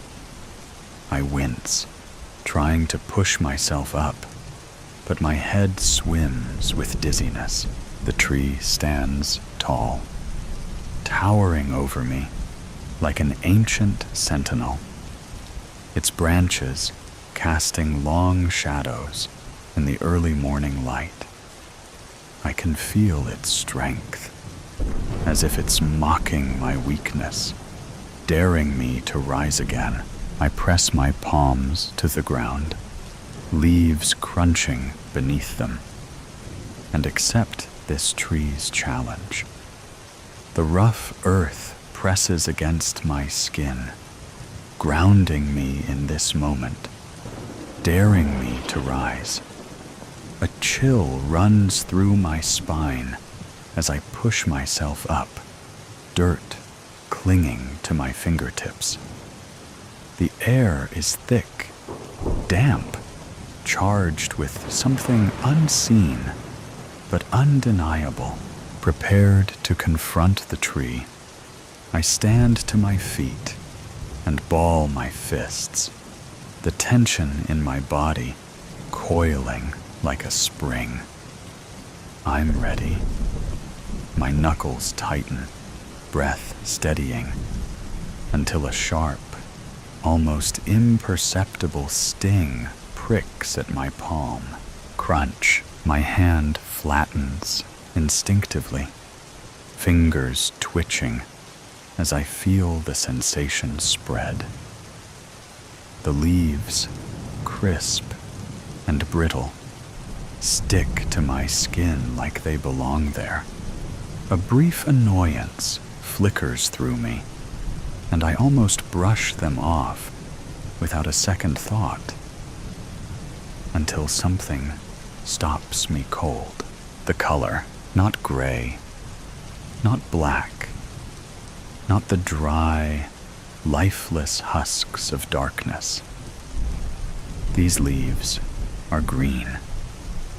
It's faint, fading, dying, but it's there. The realization steals the breath from my lungs. Green here. Among the decay, color still exists, but it is fading. The world is not truly black and white. It is dying in slow motion. The nuclear bombs did not erase color. It severed life's connection to it, leaving only those who remember it to witness its vanishing. A smirk, one I haven't worn since the day of the bombs, breaks across my lips. It all makes sense. I have to find the color. I have to find the, what about everyone else?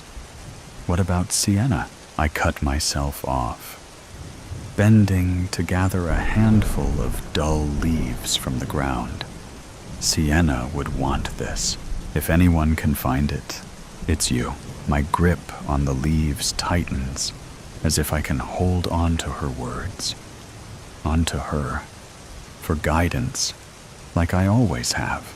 And I intend to do just that. One step, for hope, another, for faith, 2 steps, for a new life, another, for Sienna, and then I'm sprinting, not daring to look back. The chase on the rails, a pre-World War I. Calm masked the coming global upheaval. Amidst this backdrop, a train chugged steadily through the English countryside, its destination, Dover.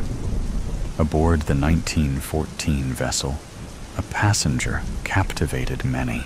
The air was thick with a mix of excitement and unease as the train thundered down the tracks, its rhythmic chugging creating a comforting backdrop to the day's unfolding drama.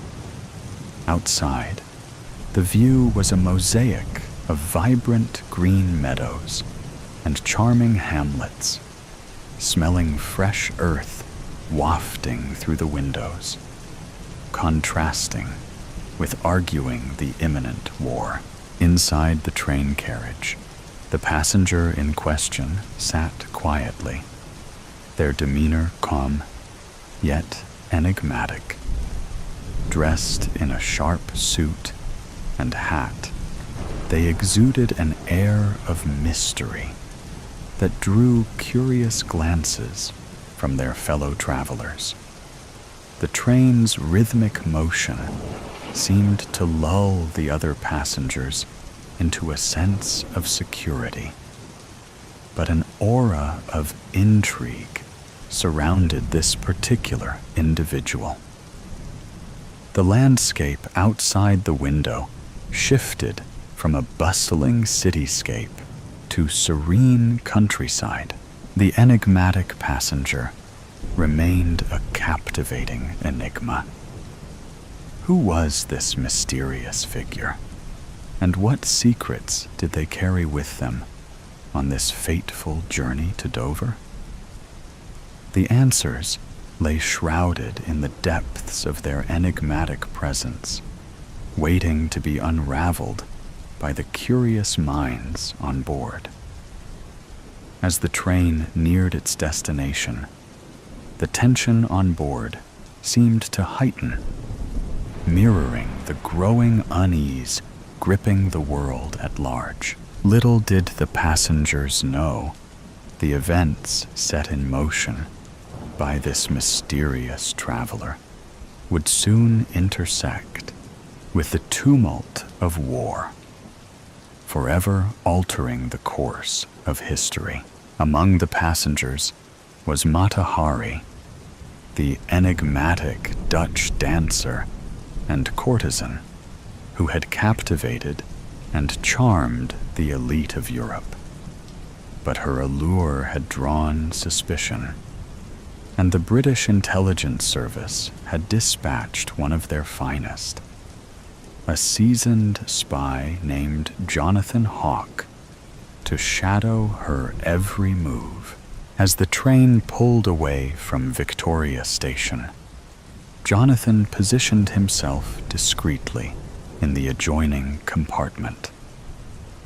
His eyes never left the door to Mata Hari's cabin. Dressed in an inconspicuous dark suit, he blended seamlessly with the other travelers, his demeanor calm, but his senses alert. The rhythmic clattering of the train wheels provided a steady soundtrack to the journey. Jonathan's thoughts were as relentless as the locomotive's progress. He knew Mata Hari was dangerous. Her charm and beauty merely veils for her cunning and guile. The British had reason to believe she was ferrying secrets to the enemy, and Jonathan's mission was simple: follow her, gather evidence, and ensure she did not slip through their fingers. In her compartment, Mata Hari appeared unperturbed, gazing out at the passing landscapes with an air of nonchalance. Her elegant attire, a blend of exoticism and European sophistication, further enhanced her mystique. Her eyes, however, betrayed a sharpness, a readiness for the unexpected. As the train approached the coastal town of Dover, Jonathan's instincts heightened. He knew that if Mata Hari were to escape, it would be through the port, where she could easily vanish across the channel to France. He reviewed his plan, every move calculated to counter any strategy she might employ. The train's whistle announced their arrival at Dover. Passengers gathered their belongings, anticipation mingling with the salty sea air. Jonathan observed Mata Hari, who seemed in no rush. Her leisurely demeanor was unnerving, but Jonathan knew better than to underestimate her. At the station, the hustle and bustle provided ample cover for both pursuers and pursued. Jonathan kept a safe distance, blending with the crowd. Mata Hari moved with purpose, her steps leading her inevitably towards the ferry docks. As the crowd surged forward, Jonathan deftly maneuvered through the throng, maintaining his vigil on Mata Hari. His heart pounded, the adrenaline of the chase sharpening his senses. He saw her exchange a quick glance with a man in a gray overcoat, a signal too subtle for most eyes, but not for Jonathan's trained observation. Mata Hari quickened her pace, gliding through the bustling station with the grace of a dancer. Jonathan matched her stride for stride, his focus unwavering. He noticed the man in the gray overcoat shadowing her, and it became clear Jonathan was not the only one on her trail. The docks were a maze of activity, with ferries preparing for departure and travelers hurrying to embark. Mata Hari headed towards a smaller vessel, its destination marked as Calais. Jonathan felt the tension coil within him. He had to act swiftly to prevent her escape. Just as Mata Hari reached the gangway, Jonathan closed the gap, his hand inching towards his concealed firearm. But before he could make his move, the man in the gray overcoat stepped forward, blocking Jonathan's path. Their eyes locked, a silent recognition passing between the two agents of their deadly game. In a flash, the man drew a weapon, and something forced Jonathan to dive for cover. The crack of gunfire split the air, sending panic through the crowd. With the sight of her bodyguard lying dead with a bullet in the middle of his forehead, Mata Hari seizing the moment of chaos, darted up the gangway and onto the ferry. Jonathan scrambled to his feet, his gaze fixed on the retreating figure of the dancer, now almost obscured by the fleeing passengers. Desperate, Jonathan sprinted towards the ferry, but it was too late. The vessel pulled away from the dock, the gap between the ship and the quay widening with every second. He watched as Matahari stood at the railing, a faint, knowing smile playing on her lips. The sound of the ship's horn echoed through the harbor, signaling its departure. Jonathan's heart sank as he realized he had missed his chance to reach Matahari.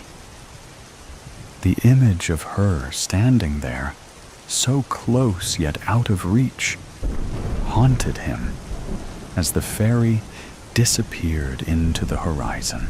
Despair washed over him as he stood alone on the empty dock, the cold wind cutting through his coat and sending shivers down his spine. The sound of seagulls echoed in the distance, a stark reminder of the solitude that enveloped him. His heart ached with the weight of uncertainty, wondering if this missed connection would be his biggest regret. The memories of their last meeting played like a broken record in his mind, each moment tinged with longing and a sense of unfinished business as he gazed out at the vast expanse of water. He couldn't shake the feeling that something important had slipped through his fingers, leaving him adrift in a sea of what-ifs and maybes. The setting sun cast a golden hue over the horizon, painting a bittersweet picture of what could have been. The hunger, it happened overnight. One evening, the whole world was bathed in the rich hues of a setting sun, the sky painted in oranges and purples. The next morning, everything had turned gray. Not just dull or faded, color itself was gone. The trees, flowers, ocean, even people's skin and eyes had become mere variations of black, white, and gray. It was if reality had been drained, leaving behind a lifeless, monochrome wasteland. At first, scientists tried to explain it as some anomaly in human vision, a mass hallucination, an unknown pollutant in the air. But when they dissected plants and animals, their tissues were colorless at a molecular level. Screens, paintings, dyes, nothing could produce a single shade beyond the grayscale spectrum. Then, people started disappearing. It wasn't like normal vanishing. There were no signs of struggle, no footprints leading away. One moment someone was there, and the next, gone, like they had been erased from existence. The only thing left behind was a faint, smudged shadow on the ground, as though they had begun to dissolve before vanishing entirely. Escher had been watching it happen for weeks. He kept a notebook where he marked every missing person in his town, tracking patterns, trying to make sense of it all. At first, the patterns were unclear. Just a slow trickle of missing people. The painters, the poets, the dreamers. Those who had dared to whisper about color, to grieve its absence, were the first to go. Then, it was the children who still dreamed in color. Their small voices describing the impossible. A sky that wasn't gray, a sun that burned gold.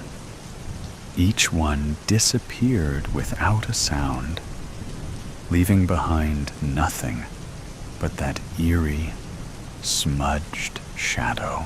Now, Escher could feel it watching him, lingering just at the edge of his vision, a weight in the air that pressed against his skull, cold fingers at the nape of his neck. The more he thought about color, the stronger it became, like a slow, suffocating whisper wrapping around his mind. He had a theory, but it curdled in his stomach like rot. What if whatever took the color away was still here? And what if it didn't want anyone to remember what had been lost? Escher kept his theory to himself. He had seen too many people vanish after speaking too freely. But in the quiet of his apartment, under a single flickering bulb, he scrawled his thoughts into his notebook, pressing the pencil so hard against the paper that the tip snapped. That night, sleep came in restless waves. Dreams of golden sunrise, of green forests and sapphire oceans, flickered behind his closed eyelids.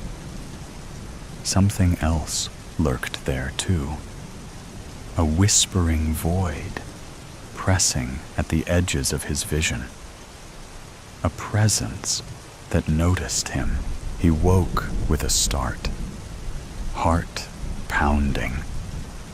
The bulb above him flickered more erratically now, casting sharp, jumping shadows across the walls. Then he saw it. A smudge, one of those gray stains on the floor near his desk. It hadn't been there before. It looked like the others, the ones left behind by the vanished. But he was still here. Escher reached out a shaking hand, brushing his fingers over the smudge. Ice shot up his arm. His breath hitched, his vision wavered, and for a split second, he saw something, a figure, a shifting mass of darkness standing in the corner of his room, featureless, faceless, but watching him, waiting. The moment passed, and he yanked his hand away. The thing was gone, but he knew it had been real. He flipped open his notebook with trembling fingers. If he was right, he had limited time before it came for him. He needed answers. Somewhere out there, someone knew the truth. Someone who was still alive. Escher didn't sleep again that night. He sat at his desk, staring at the smudge on his floor, waiting for it to move. It didn't, but something else did. A creak in the hallway. Slow, deliberate, his breath hitched. He lived alone. The sound came again, closer this time. A dragging shuffle, like bare feet sliding across wooden floors. Escher reached for the nearest object, a rusted letter opener. Pathetic, but it was something. He moved toward the door, silent, his pulse slamming against his ribs. He pressed his ear against the wood. Nothing. Then a whisper. Not words, just a sound. Something wrong. Like wind whistling through hollow bones. Escher yanked the door open. The hallway was empty, but the walls weren't. Long, uneven handprints streaked the wallpaper, dragging downward, as if something had clawed its way along. The air was thick, pressing, like he had stepped into a vacuum where sound and light had begun to fold in on themselves. Then he noticed the door at the end of the hall. Apartment 203. No one had lived there for months, but now it was open. A sliver of darkness yawned beyond the threshold, impossibly black, deeper than shadow. Something was inside, watching, waiting.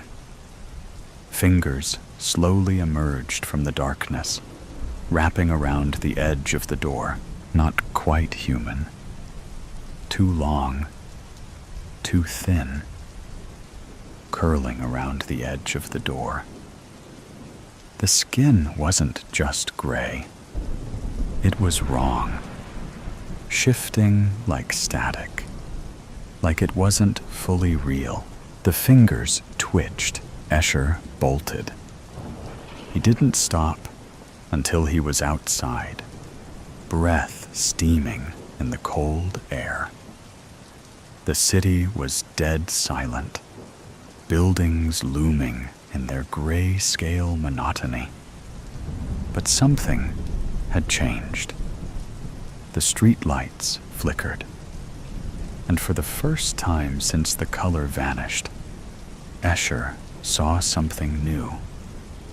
In the distance, above the rooftops, high in the night sky, a single, pulsing red light, the first color he had seen in weeks. And deep in his gut, Escher knew it was calling to him. He had two choices: run the other way and pretend he never saw the red light, or go to it. Every survival instinct screamed for the first option, but something deep inside, something primal, pulled him toward the second. It was the first color in a world that had been stripped bare. It was wrong, unnatural, but it was something. His feet were already moving. The city was eerily empty. Cars abandoned at intersections, their windshields coated in dust. Storefronts remained open, shelves half-stocked, as if people had simply walked away from their lives. The red light pulsed, steady and slow, coming from the tallest building in the city, the old communications tower. As Escher approached, he felt it before he heard it. A deep, low hum, subsonic, just beneath the range of hearing, but strong enough to feel in his bones. The street lights flickered in time with it. A shadow moved up ahead. Escher froze. A figure stood in the middle of the street, facing away. Motionless, the man, or what had been a man, wore a tattered suit. Its fabric faded to gray like everything else. Something was wrong with him. His arms hung too long at his sides, limp and lifeless. His head titled slightly, as if listening to something Escher couldn't hear. And then, slowly, the man's neck snapped back, bending at an impossible angle. His face, Escher sucked in a deep breath. The man's eyes were gone. Just smooth, gray skin where they should have been. His mouth hung open in a silent, gaping O, like something had hollowed him out from the inside. And then, without moving his lips, a whisper slid from his throat. "You shouldn't see the color." Escher ran. His breath came in short, sharp gasps, feet pounding the pavement. The communications tower loomed ahead. The hum grew louder. The street lights died. Darkness swallowed everything except for the red glow above, pulsing faster now, more urgent. Something was chasing him. He could hear it, a skittering, impossibly fast, limbs scraping against the pavement. The tower doors were open.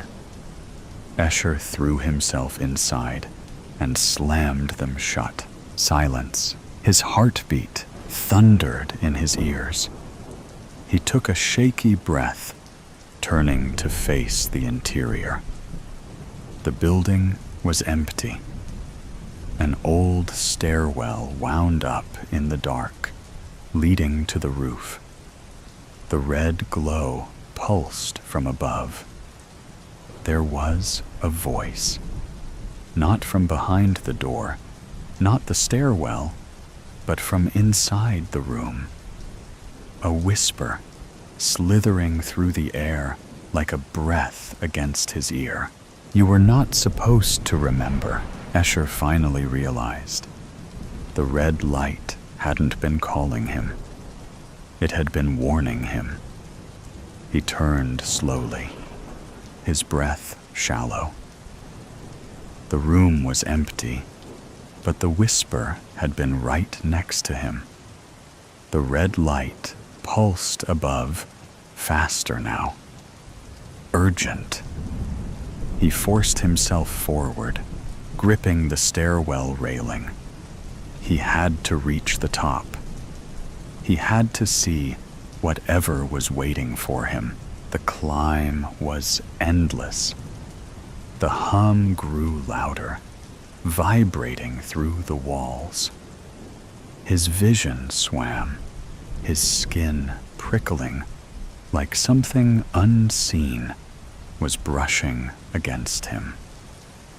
The climb ended at a door, rusty, slightly ajar. Beyond it, the red glow bled into the darkness. Escher pushed it open. He walked out onto the roof. The city stretched out below, dad and colorless. At the center of it all, perched on the tower's antenna, like a grotesque, broken thing, whatever it was not a machine. It was alive, a shifting, writhing mass, its surface pulsing with sickly veins of red light. It had no defined shape, no eyes or mouth, just an undulating, wet mass of twisting tendrils, each one ending in something horrifying. Faces, not full heads, just faces, half-formed, stretched, and distorting, mouths open in silent screams. They flickered in and out of existence, as if trapped. Escher knew, deep in his bones, these were the ones who had vanished. Not erased, not destroyed, absorbed.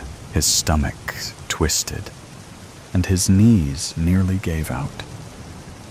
The red light flared, and suddenly he remembered. The color hadn't been taken. It had been consumed, and the thing was still hungry. A shadow loomed from behind him. Escher turned just in time to see the eyeless man from the street standing in the doorway. But he was different now. His face was melting, the edges smearing like wet charcoal, his features slipping away. The man took a step forward, then another, and with each step, his body blurred, losing detail, like he was being erased in real time. "Join us," the voices whispered. Escher staggered back. The fleshy mass of faces quivered, responding to the movement, its tendrils stretching toward him. The eyeless man, if he even was a man anymore, took another step forward. His form blurred, warping like wet ink, his face melting away completely. Escher tried to run, but something grabbed his ankle. Ice shot up his leg as a tendril snaked up his calf. It wasn't solid, not exactly. It was like touching static, buzzing, shifting, eating away at him the moment it made contact. A dark gray substance was oozing out of his skin like ink in water. He kicked, thrashed, clawed at the rooftop, but it was pulling him in. More tendrils lashed out, latching onto his arm, his torso, his face, cold, deep, endless. His vision swam. Shadows moved at the edges of his sight. His skin tingled as something deeper than pain rippled through him, like he was being unraveled. The voices rose in a distorted, guttural chorus. "Join us," Escher gasped. And for the briefest moment, he saw everything. Not just the city, not just the rooftop. Beyond, the world before color disappeared, and the thing that had come before that, something vast, endless, watching, waiting. That fleshy thing of faces wasn't the beginning. It was only a fragment of something much worse. The red light pulsed one final time. Then it went out. Silence. Darkness. A whisper rippling through the void. "Now we are free." Colorless heart. Set your story in a world that has lost all color. Colorless Heart by Lucy Apatow. Marie roused from sleep in the double bed inside the Paris Hilton Hotel. She sank into the comfort of the silky sheets and the fresh fabric smell. A smile splashed across her face. unable to open her eyes just yet. Freedom at last. Just her. No one else. No jumping on eggshells. Not being caught off guard. No secrets. No lies. Just Marie. No other soul in this room. Away from him. But it wasn't only about liberation. It was about protection. Keeping her loved ones safe. She had to keep them alive. And this was the only way. Freedom for herself, but separation from her loved ones. But that one person foremost in her brain. Salvatore. Marie had recently attended a gun range and learned how to fire a gun, just in case. She never knew when she might need to use it. It was about protection. The alarm on her mobile phone jerked her fully awake. A yawn filtered through as she slowly opened her eyes and spotted her phone on the dull black bedside table that had been brown yesterday. The white cushions that had been hues of purple. The black curtains that had been taupe. The ash-black carpet beneath the bed that had been gray. And the black sky through a gap in the window curtain that had been blue. No more blue skies. No more shades other than black and white. The world had lost its color. Marie's breath quickened as her heart palpitated. She rose from bed and rubbed her eyes hard. It had to be her eyes. Had she suddenly become colorblind? Where were all the bright, vibrant colors when it was what she needed? She shut, then opened her eyes, but nothing changed. Her world was drab, colorless, soulless. Her shoulders slumped over. Her head bowed. A slow chill ran up and down her spine. Curiosity peaked. Her skin reddened and turned hot. She had no choice but to be here in this colorless world. What had happened overnight to turn her entire world into a shroud of darkness with only black and white in its midst? Marie wandered outside the hotel, lost in a world where she knew no one. She had left Melbourne to make a fresh start in Paris, so nobody would find her. So he couldn't find her. She couldn't believe having woken up in a with shades of gray and black blocking her view of natural color, light, and even shades of gray. A bench with a view of the River Seine looked inviting as she made her way over, put her bag down, and stared at the calm ripples with a view of the majestic Eiffel Tower.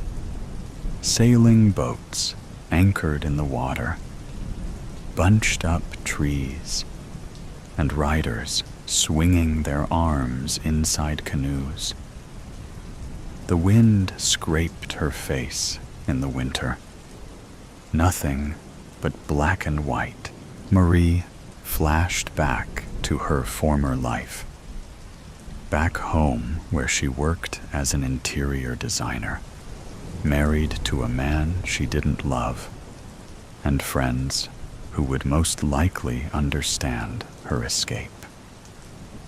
Yesterday, her world was dark, but today, after she awoke, it became darker, grittier, and scarier. Did this lack of color mean something? Could she no longer design with color to refresh old homes or design new ones if she wanted to start over in France? She had not rung anyone except her best friend Helena about her sudden escape for their own protection. With a call from a burner phone, she announced her safe arrival. "Do you have color? Or has the world changed?" Helena replied. "What are you talking about? The things in the world. They're in black and white, Helena. I woke up this morning and nothing was in color. No blues, browns, pinks, purple, yellows, or any color. All gone. Is Melbourne the same? Don't be silly, Marie. We still have color. Have you become colorblind? Had your eyes checked? You couldn't have become colorblind in an instant. Go get them tested. Oh, and please stay safe. I don't know when I'll call you next. You know how he is. He could be tracking this conversation, even if it's on a burner phone. I love you, Marie. And I'm glad you're safe now.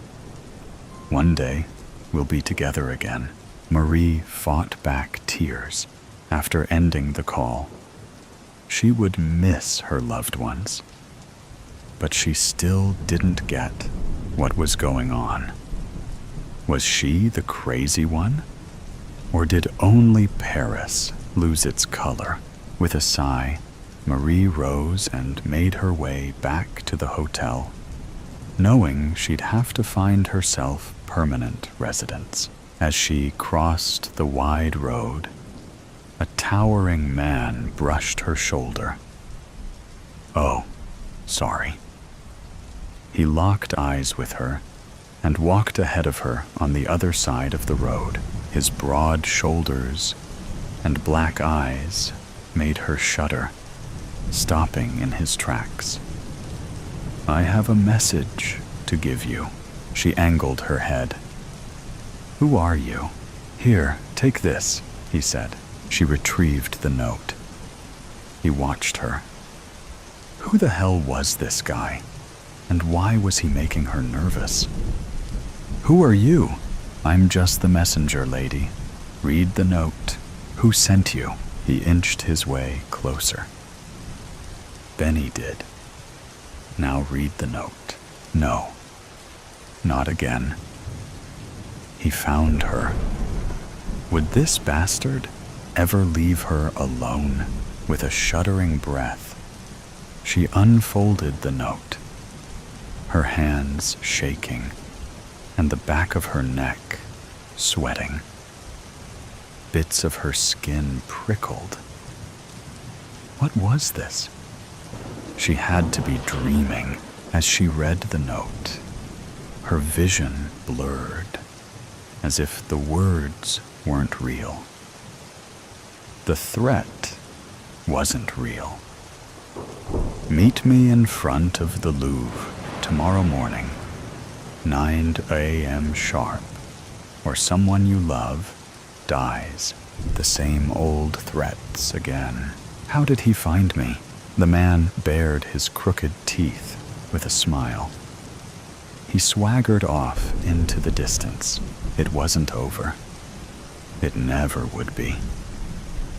The next morning, Marie paced her steps towards the Louvre, a queue that was a mile long. She wondered if anyone would ever reach the entrance to the museum. The glass panels of the building distracted her from the enemy she was about to meet. Each step drew her closer to the devil. When would it end? Her breath hitched as she stepped on uneven ground, razor-sharp pain cutting into her lower back as she fought the gust of frozen wind. She had to free herself. But how? He would always find her, threaten her, obsess over her, and abuse her. She'd been abused for 3 torturous years. Storm clouds brewed when Marie drew closer to the swarms of people. It was almost 9 o'clock, and passers-by stared at her as if she as an alien. Was it obvious she was heading towards her death chamber, to her dreaded foe? A cold caress at the back of her neck made her freeze in her spot. She turned. It was him. Benny. In all his wealthy glamour, the bastard wore a black tie, black buttoned-up suit jacket over a black cashmere jumper with black pleated pants over Italian leather shoes. He smelled rich. "Follow me," he said, as he prodded her towards an unknown destination. They walked in silence as his intermittent glares unnerved her. The squeeze of his arm draped through hers, leaving bruises, but she said nothing. His pinch at the back of her neck made her flinch, but she said nothing. The push and pull of her hair strands made her want to cry out, but she didn't. Hidden pain to display her fake strength. When finally, she sat down outside the cafe with its outdoor setting, he ordered hot drinks and croissants. "No one does what you did, and gets away with it," she swallowed, her lip trembling as she stared past him. "Please don't hurt him," he chuckled and threw his head back, his stained white teeth prominent. Flicking a cigarette over an ashtray, he tilted his head. "You're lucky I love you, Marie. If I didn't love you, you'd be dead by now. But you ever try something like this again, and I won't hesitate to slash your throat, feed your decrepit body to the fish in the Seine River. Got that?" She nodded, a black spot clouding her vision. Puffs of smoke floated towards her and made her cough. Not that he cared. He was a narcissist. He retrieved his phone. "Watch this. No, I mean business, Marie. I don't blow damn smoke up my arse." She gripped the phone and saw him, tied up to a chair, gagged, beaten, tortured. 2 black eyes, bruising across his cheek, haggard, frail, head hanging down low as if giving up. "No, don't give up, my love. Never give up." A gasp of air grounded her.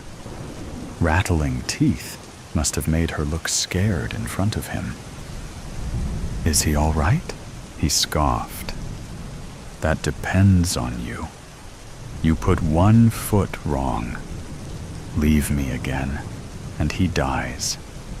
Only when we're safely back home, he'll be released." The waiter returned with the croissants and hot coffees. "Sorry about the croissants. They're a little overcooked, but these are more their natural yellow." Marie winced. "But those croissants are black, not yellow." He waved a hand. Don't mind her. She's the constant joker. But no worries. We'll have them as they are, the waiter nodded. Black, you say? Benny glared. Leave us. The waiter walked off with a curious gaze. He turned to her. What is wrong with you?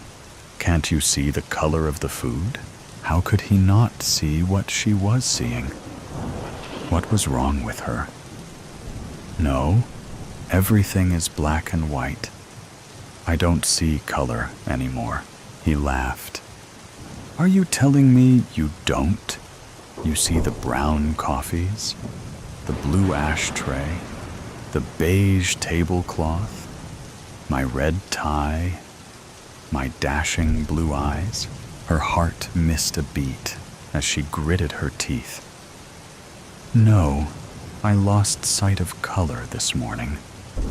I woke up like this. Everything is black and white. Interesting, he said. Marie looked past him and spotted the man she'd seen earlier. The one who had given her the note. He was standing by a lamppost, sculling a bottle of beer. Why was he around? He must have been Benny's bodyguard, in case she made a run for it. Marie and Benny stepped inside her hotel room. He pushed her towards the wardrobe. Start packing. Our flight leaves in a few hours. Okay then. She pushed aside her floating tears and steeled herself by pulling out her suitcase from underneath the bed, unzipping it. As if in a surreal world, she pulled clothing off hangers and threw them into the suitcase. She was going back to her prison, away from the love of her life. If only she had been stronger a few years ago, when he had framed her ex-boyfriend, Salvatore, for murder, just so he could be free from prison. She was forced to marry him. Marriage to Benny in exchange for Salvatore's freedom. She had never explained why she'd broken up with him. Had to convince Salvatore she no longer loved him. It had cut her insides, but she had to keep him safe. Salvatore had not given up on her and found ways for them to meet secretly. But Benny always found out about their secret rendezvous. He had put plans in place, made the worst things happen. Benny involved in Salvatore crashing his car, ruining his reputation in business, injuring his friend with a beating by his henchmen, and almost killing him at least twice. Now Salvatore was threatened with death. What more could the creep do? I'm having a shower, he said. She sat on the bed. How could she go back with him? But she had no choice when Salvatore would die if she didn't. Benny's phone lay on the bedside table. Curious, she picked it up and found his recording. Salvatore was still tied to the chair, still tortured and broken. But wait, something was weird about this video. The actions were the same. His movements repeated in a cycle, as if it was on a loop. This wasn't her true love life. This was a fake video. It had to be. Could Salvatore have arranged this? Outsmarted Benny again? She smiled to herself. Now she had a chance to do something. Fight him. Hurt him. But no, She wasn't a violent person and had morals. Nothing like Benny. What could she do? Run away again? But Benny might pursue Salvatore and never stop. He would never stop finding her until his own death. She knew that.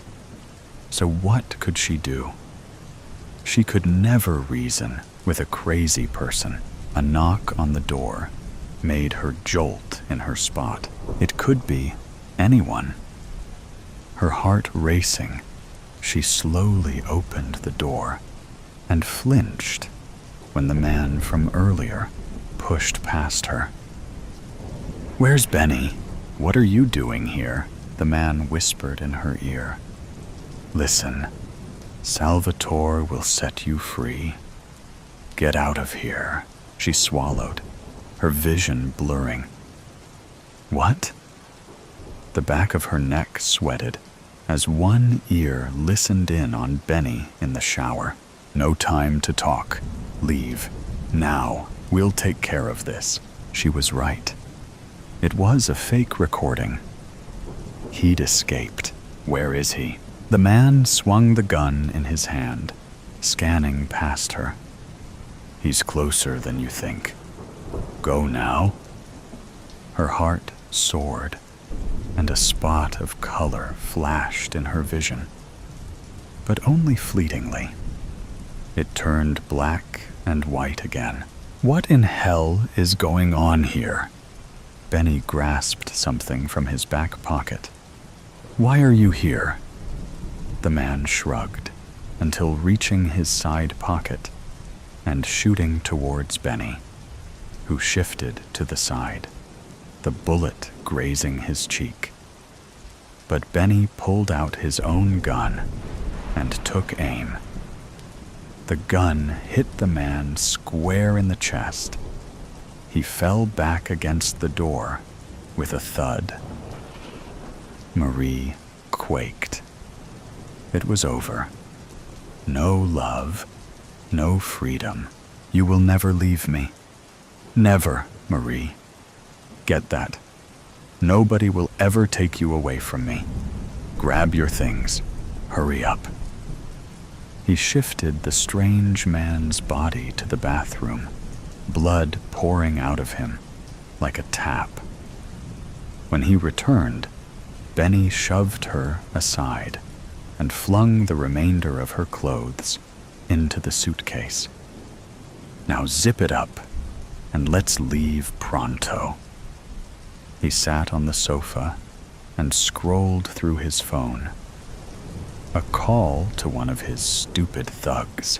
Goosebumps swarmed like insects over her arms as a dull ache at the back of her neck made her queasy. This had to stop. Slowly zipping up the baggage. A shuffling sound underneath the bed made her think she was hearing things. But no. She spotted a shoe protruding from the corner as someone glided further to the edge near the bedside table. Salvatore appeared and placed a finger across his lips, hefting a gun. She moved towards Benny, pulled the suitcase off the bed, and retrieved her bag. "I'm ready." Salvatore flung himself in the open and approached Benny with an aim of his gun. "Put your hands up. Now." Benny flinched. "You have a death wish, don't you? You might have got away from my men, but you'll never win this war. I will fight you to the death, Benny. I don't care if I die, so long as Marie goes free. Free from your dungeon. Free from your psychopathic world. You loser." He faced Marie. "Go now. I'll take care of this." She shook her head. "We fight with our hands. Fight to the death." Benny scoffed. Fine with me. He shoved his pistol inside his back pocket and took a fighting stance while Salvatore did the same. No, please, Salvatore. Just go. I can't be with you. Benny's my husband. I'm going back to Melbourne with him. Please leave. No, Marie, enough is enough. Benny threw the first punch, then another and another, until he went down. He gouged one of Salvatore's eyes and flung his head hard against the carpet. Marie moved. No, Benny, stop. I'll come with you. Please stop. Benny softened, giving Salvatore the chance to pound into Benny with a blow to the kidney, and then a swift kick in the leg. Lamps overturned, magazines tumbled in the air, and the coffee table shifted. Benny kicked him on the side of his abdomen, and he keeled over. She had to do something. But what? Benny reached for something in his pants pocket. A flick knife. No. He was going to break the rules. Not on her watch. Salvatore attempted to rise when Benny stepped forward. A smirk plastered over his face. He wandered over to him when the knife swung in the air. Marie reached for his back pocket, pulled out the gun, and aimed. Stop, or I'll shoot, he scoffed. You don't have the guts. Don't even know guns. Benny ignored her, about to stab Salvatore in the throat. Marie pulled the trigger and shot him twice in the stomach. The knife fell, and he dropped like a sack of potatoes. Blood seeped onto the carpet, and she watched and waited for the life force to draw out of him. 3 years of hell. 3 years of watching over her shoulder. 3 years of fearing the lives of her loved ones. Walking quietly on eggshells. Those days were over as the rotten apple drew his last breath. Salvatore shuffled towards her and hugged her. I love you, Marie. I'm sorry I couldn't protect you from him. You've always protected me. She beamed. I love you too, Salvatore. She savored the gentle caress of her lover's strong arms around her waist. Her eyes shifted, her surroundings vibrating with color. Nor more colorless world.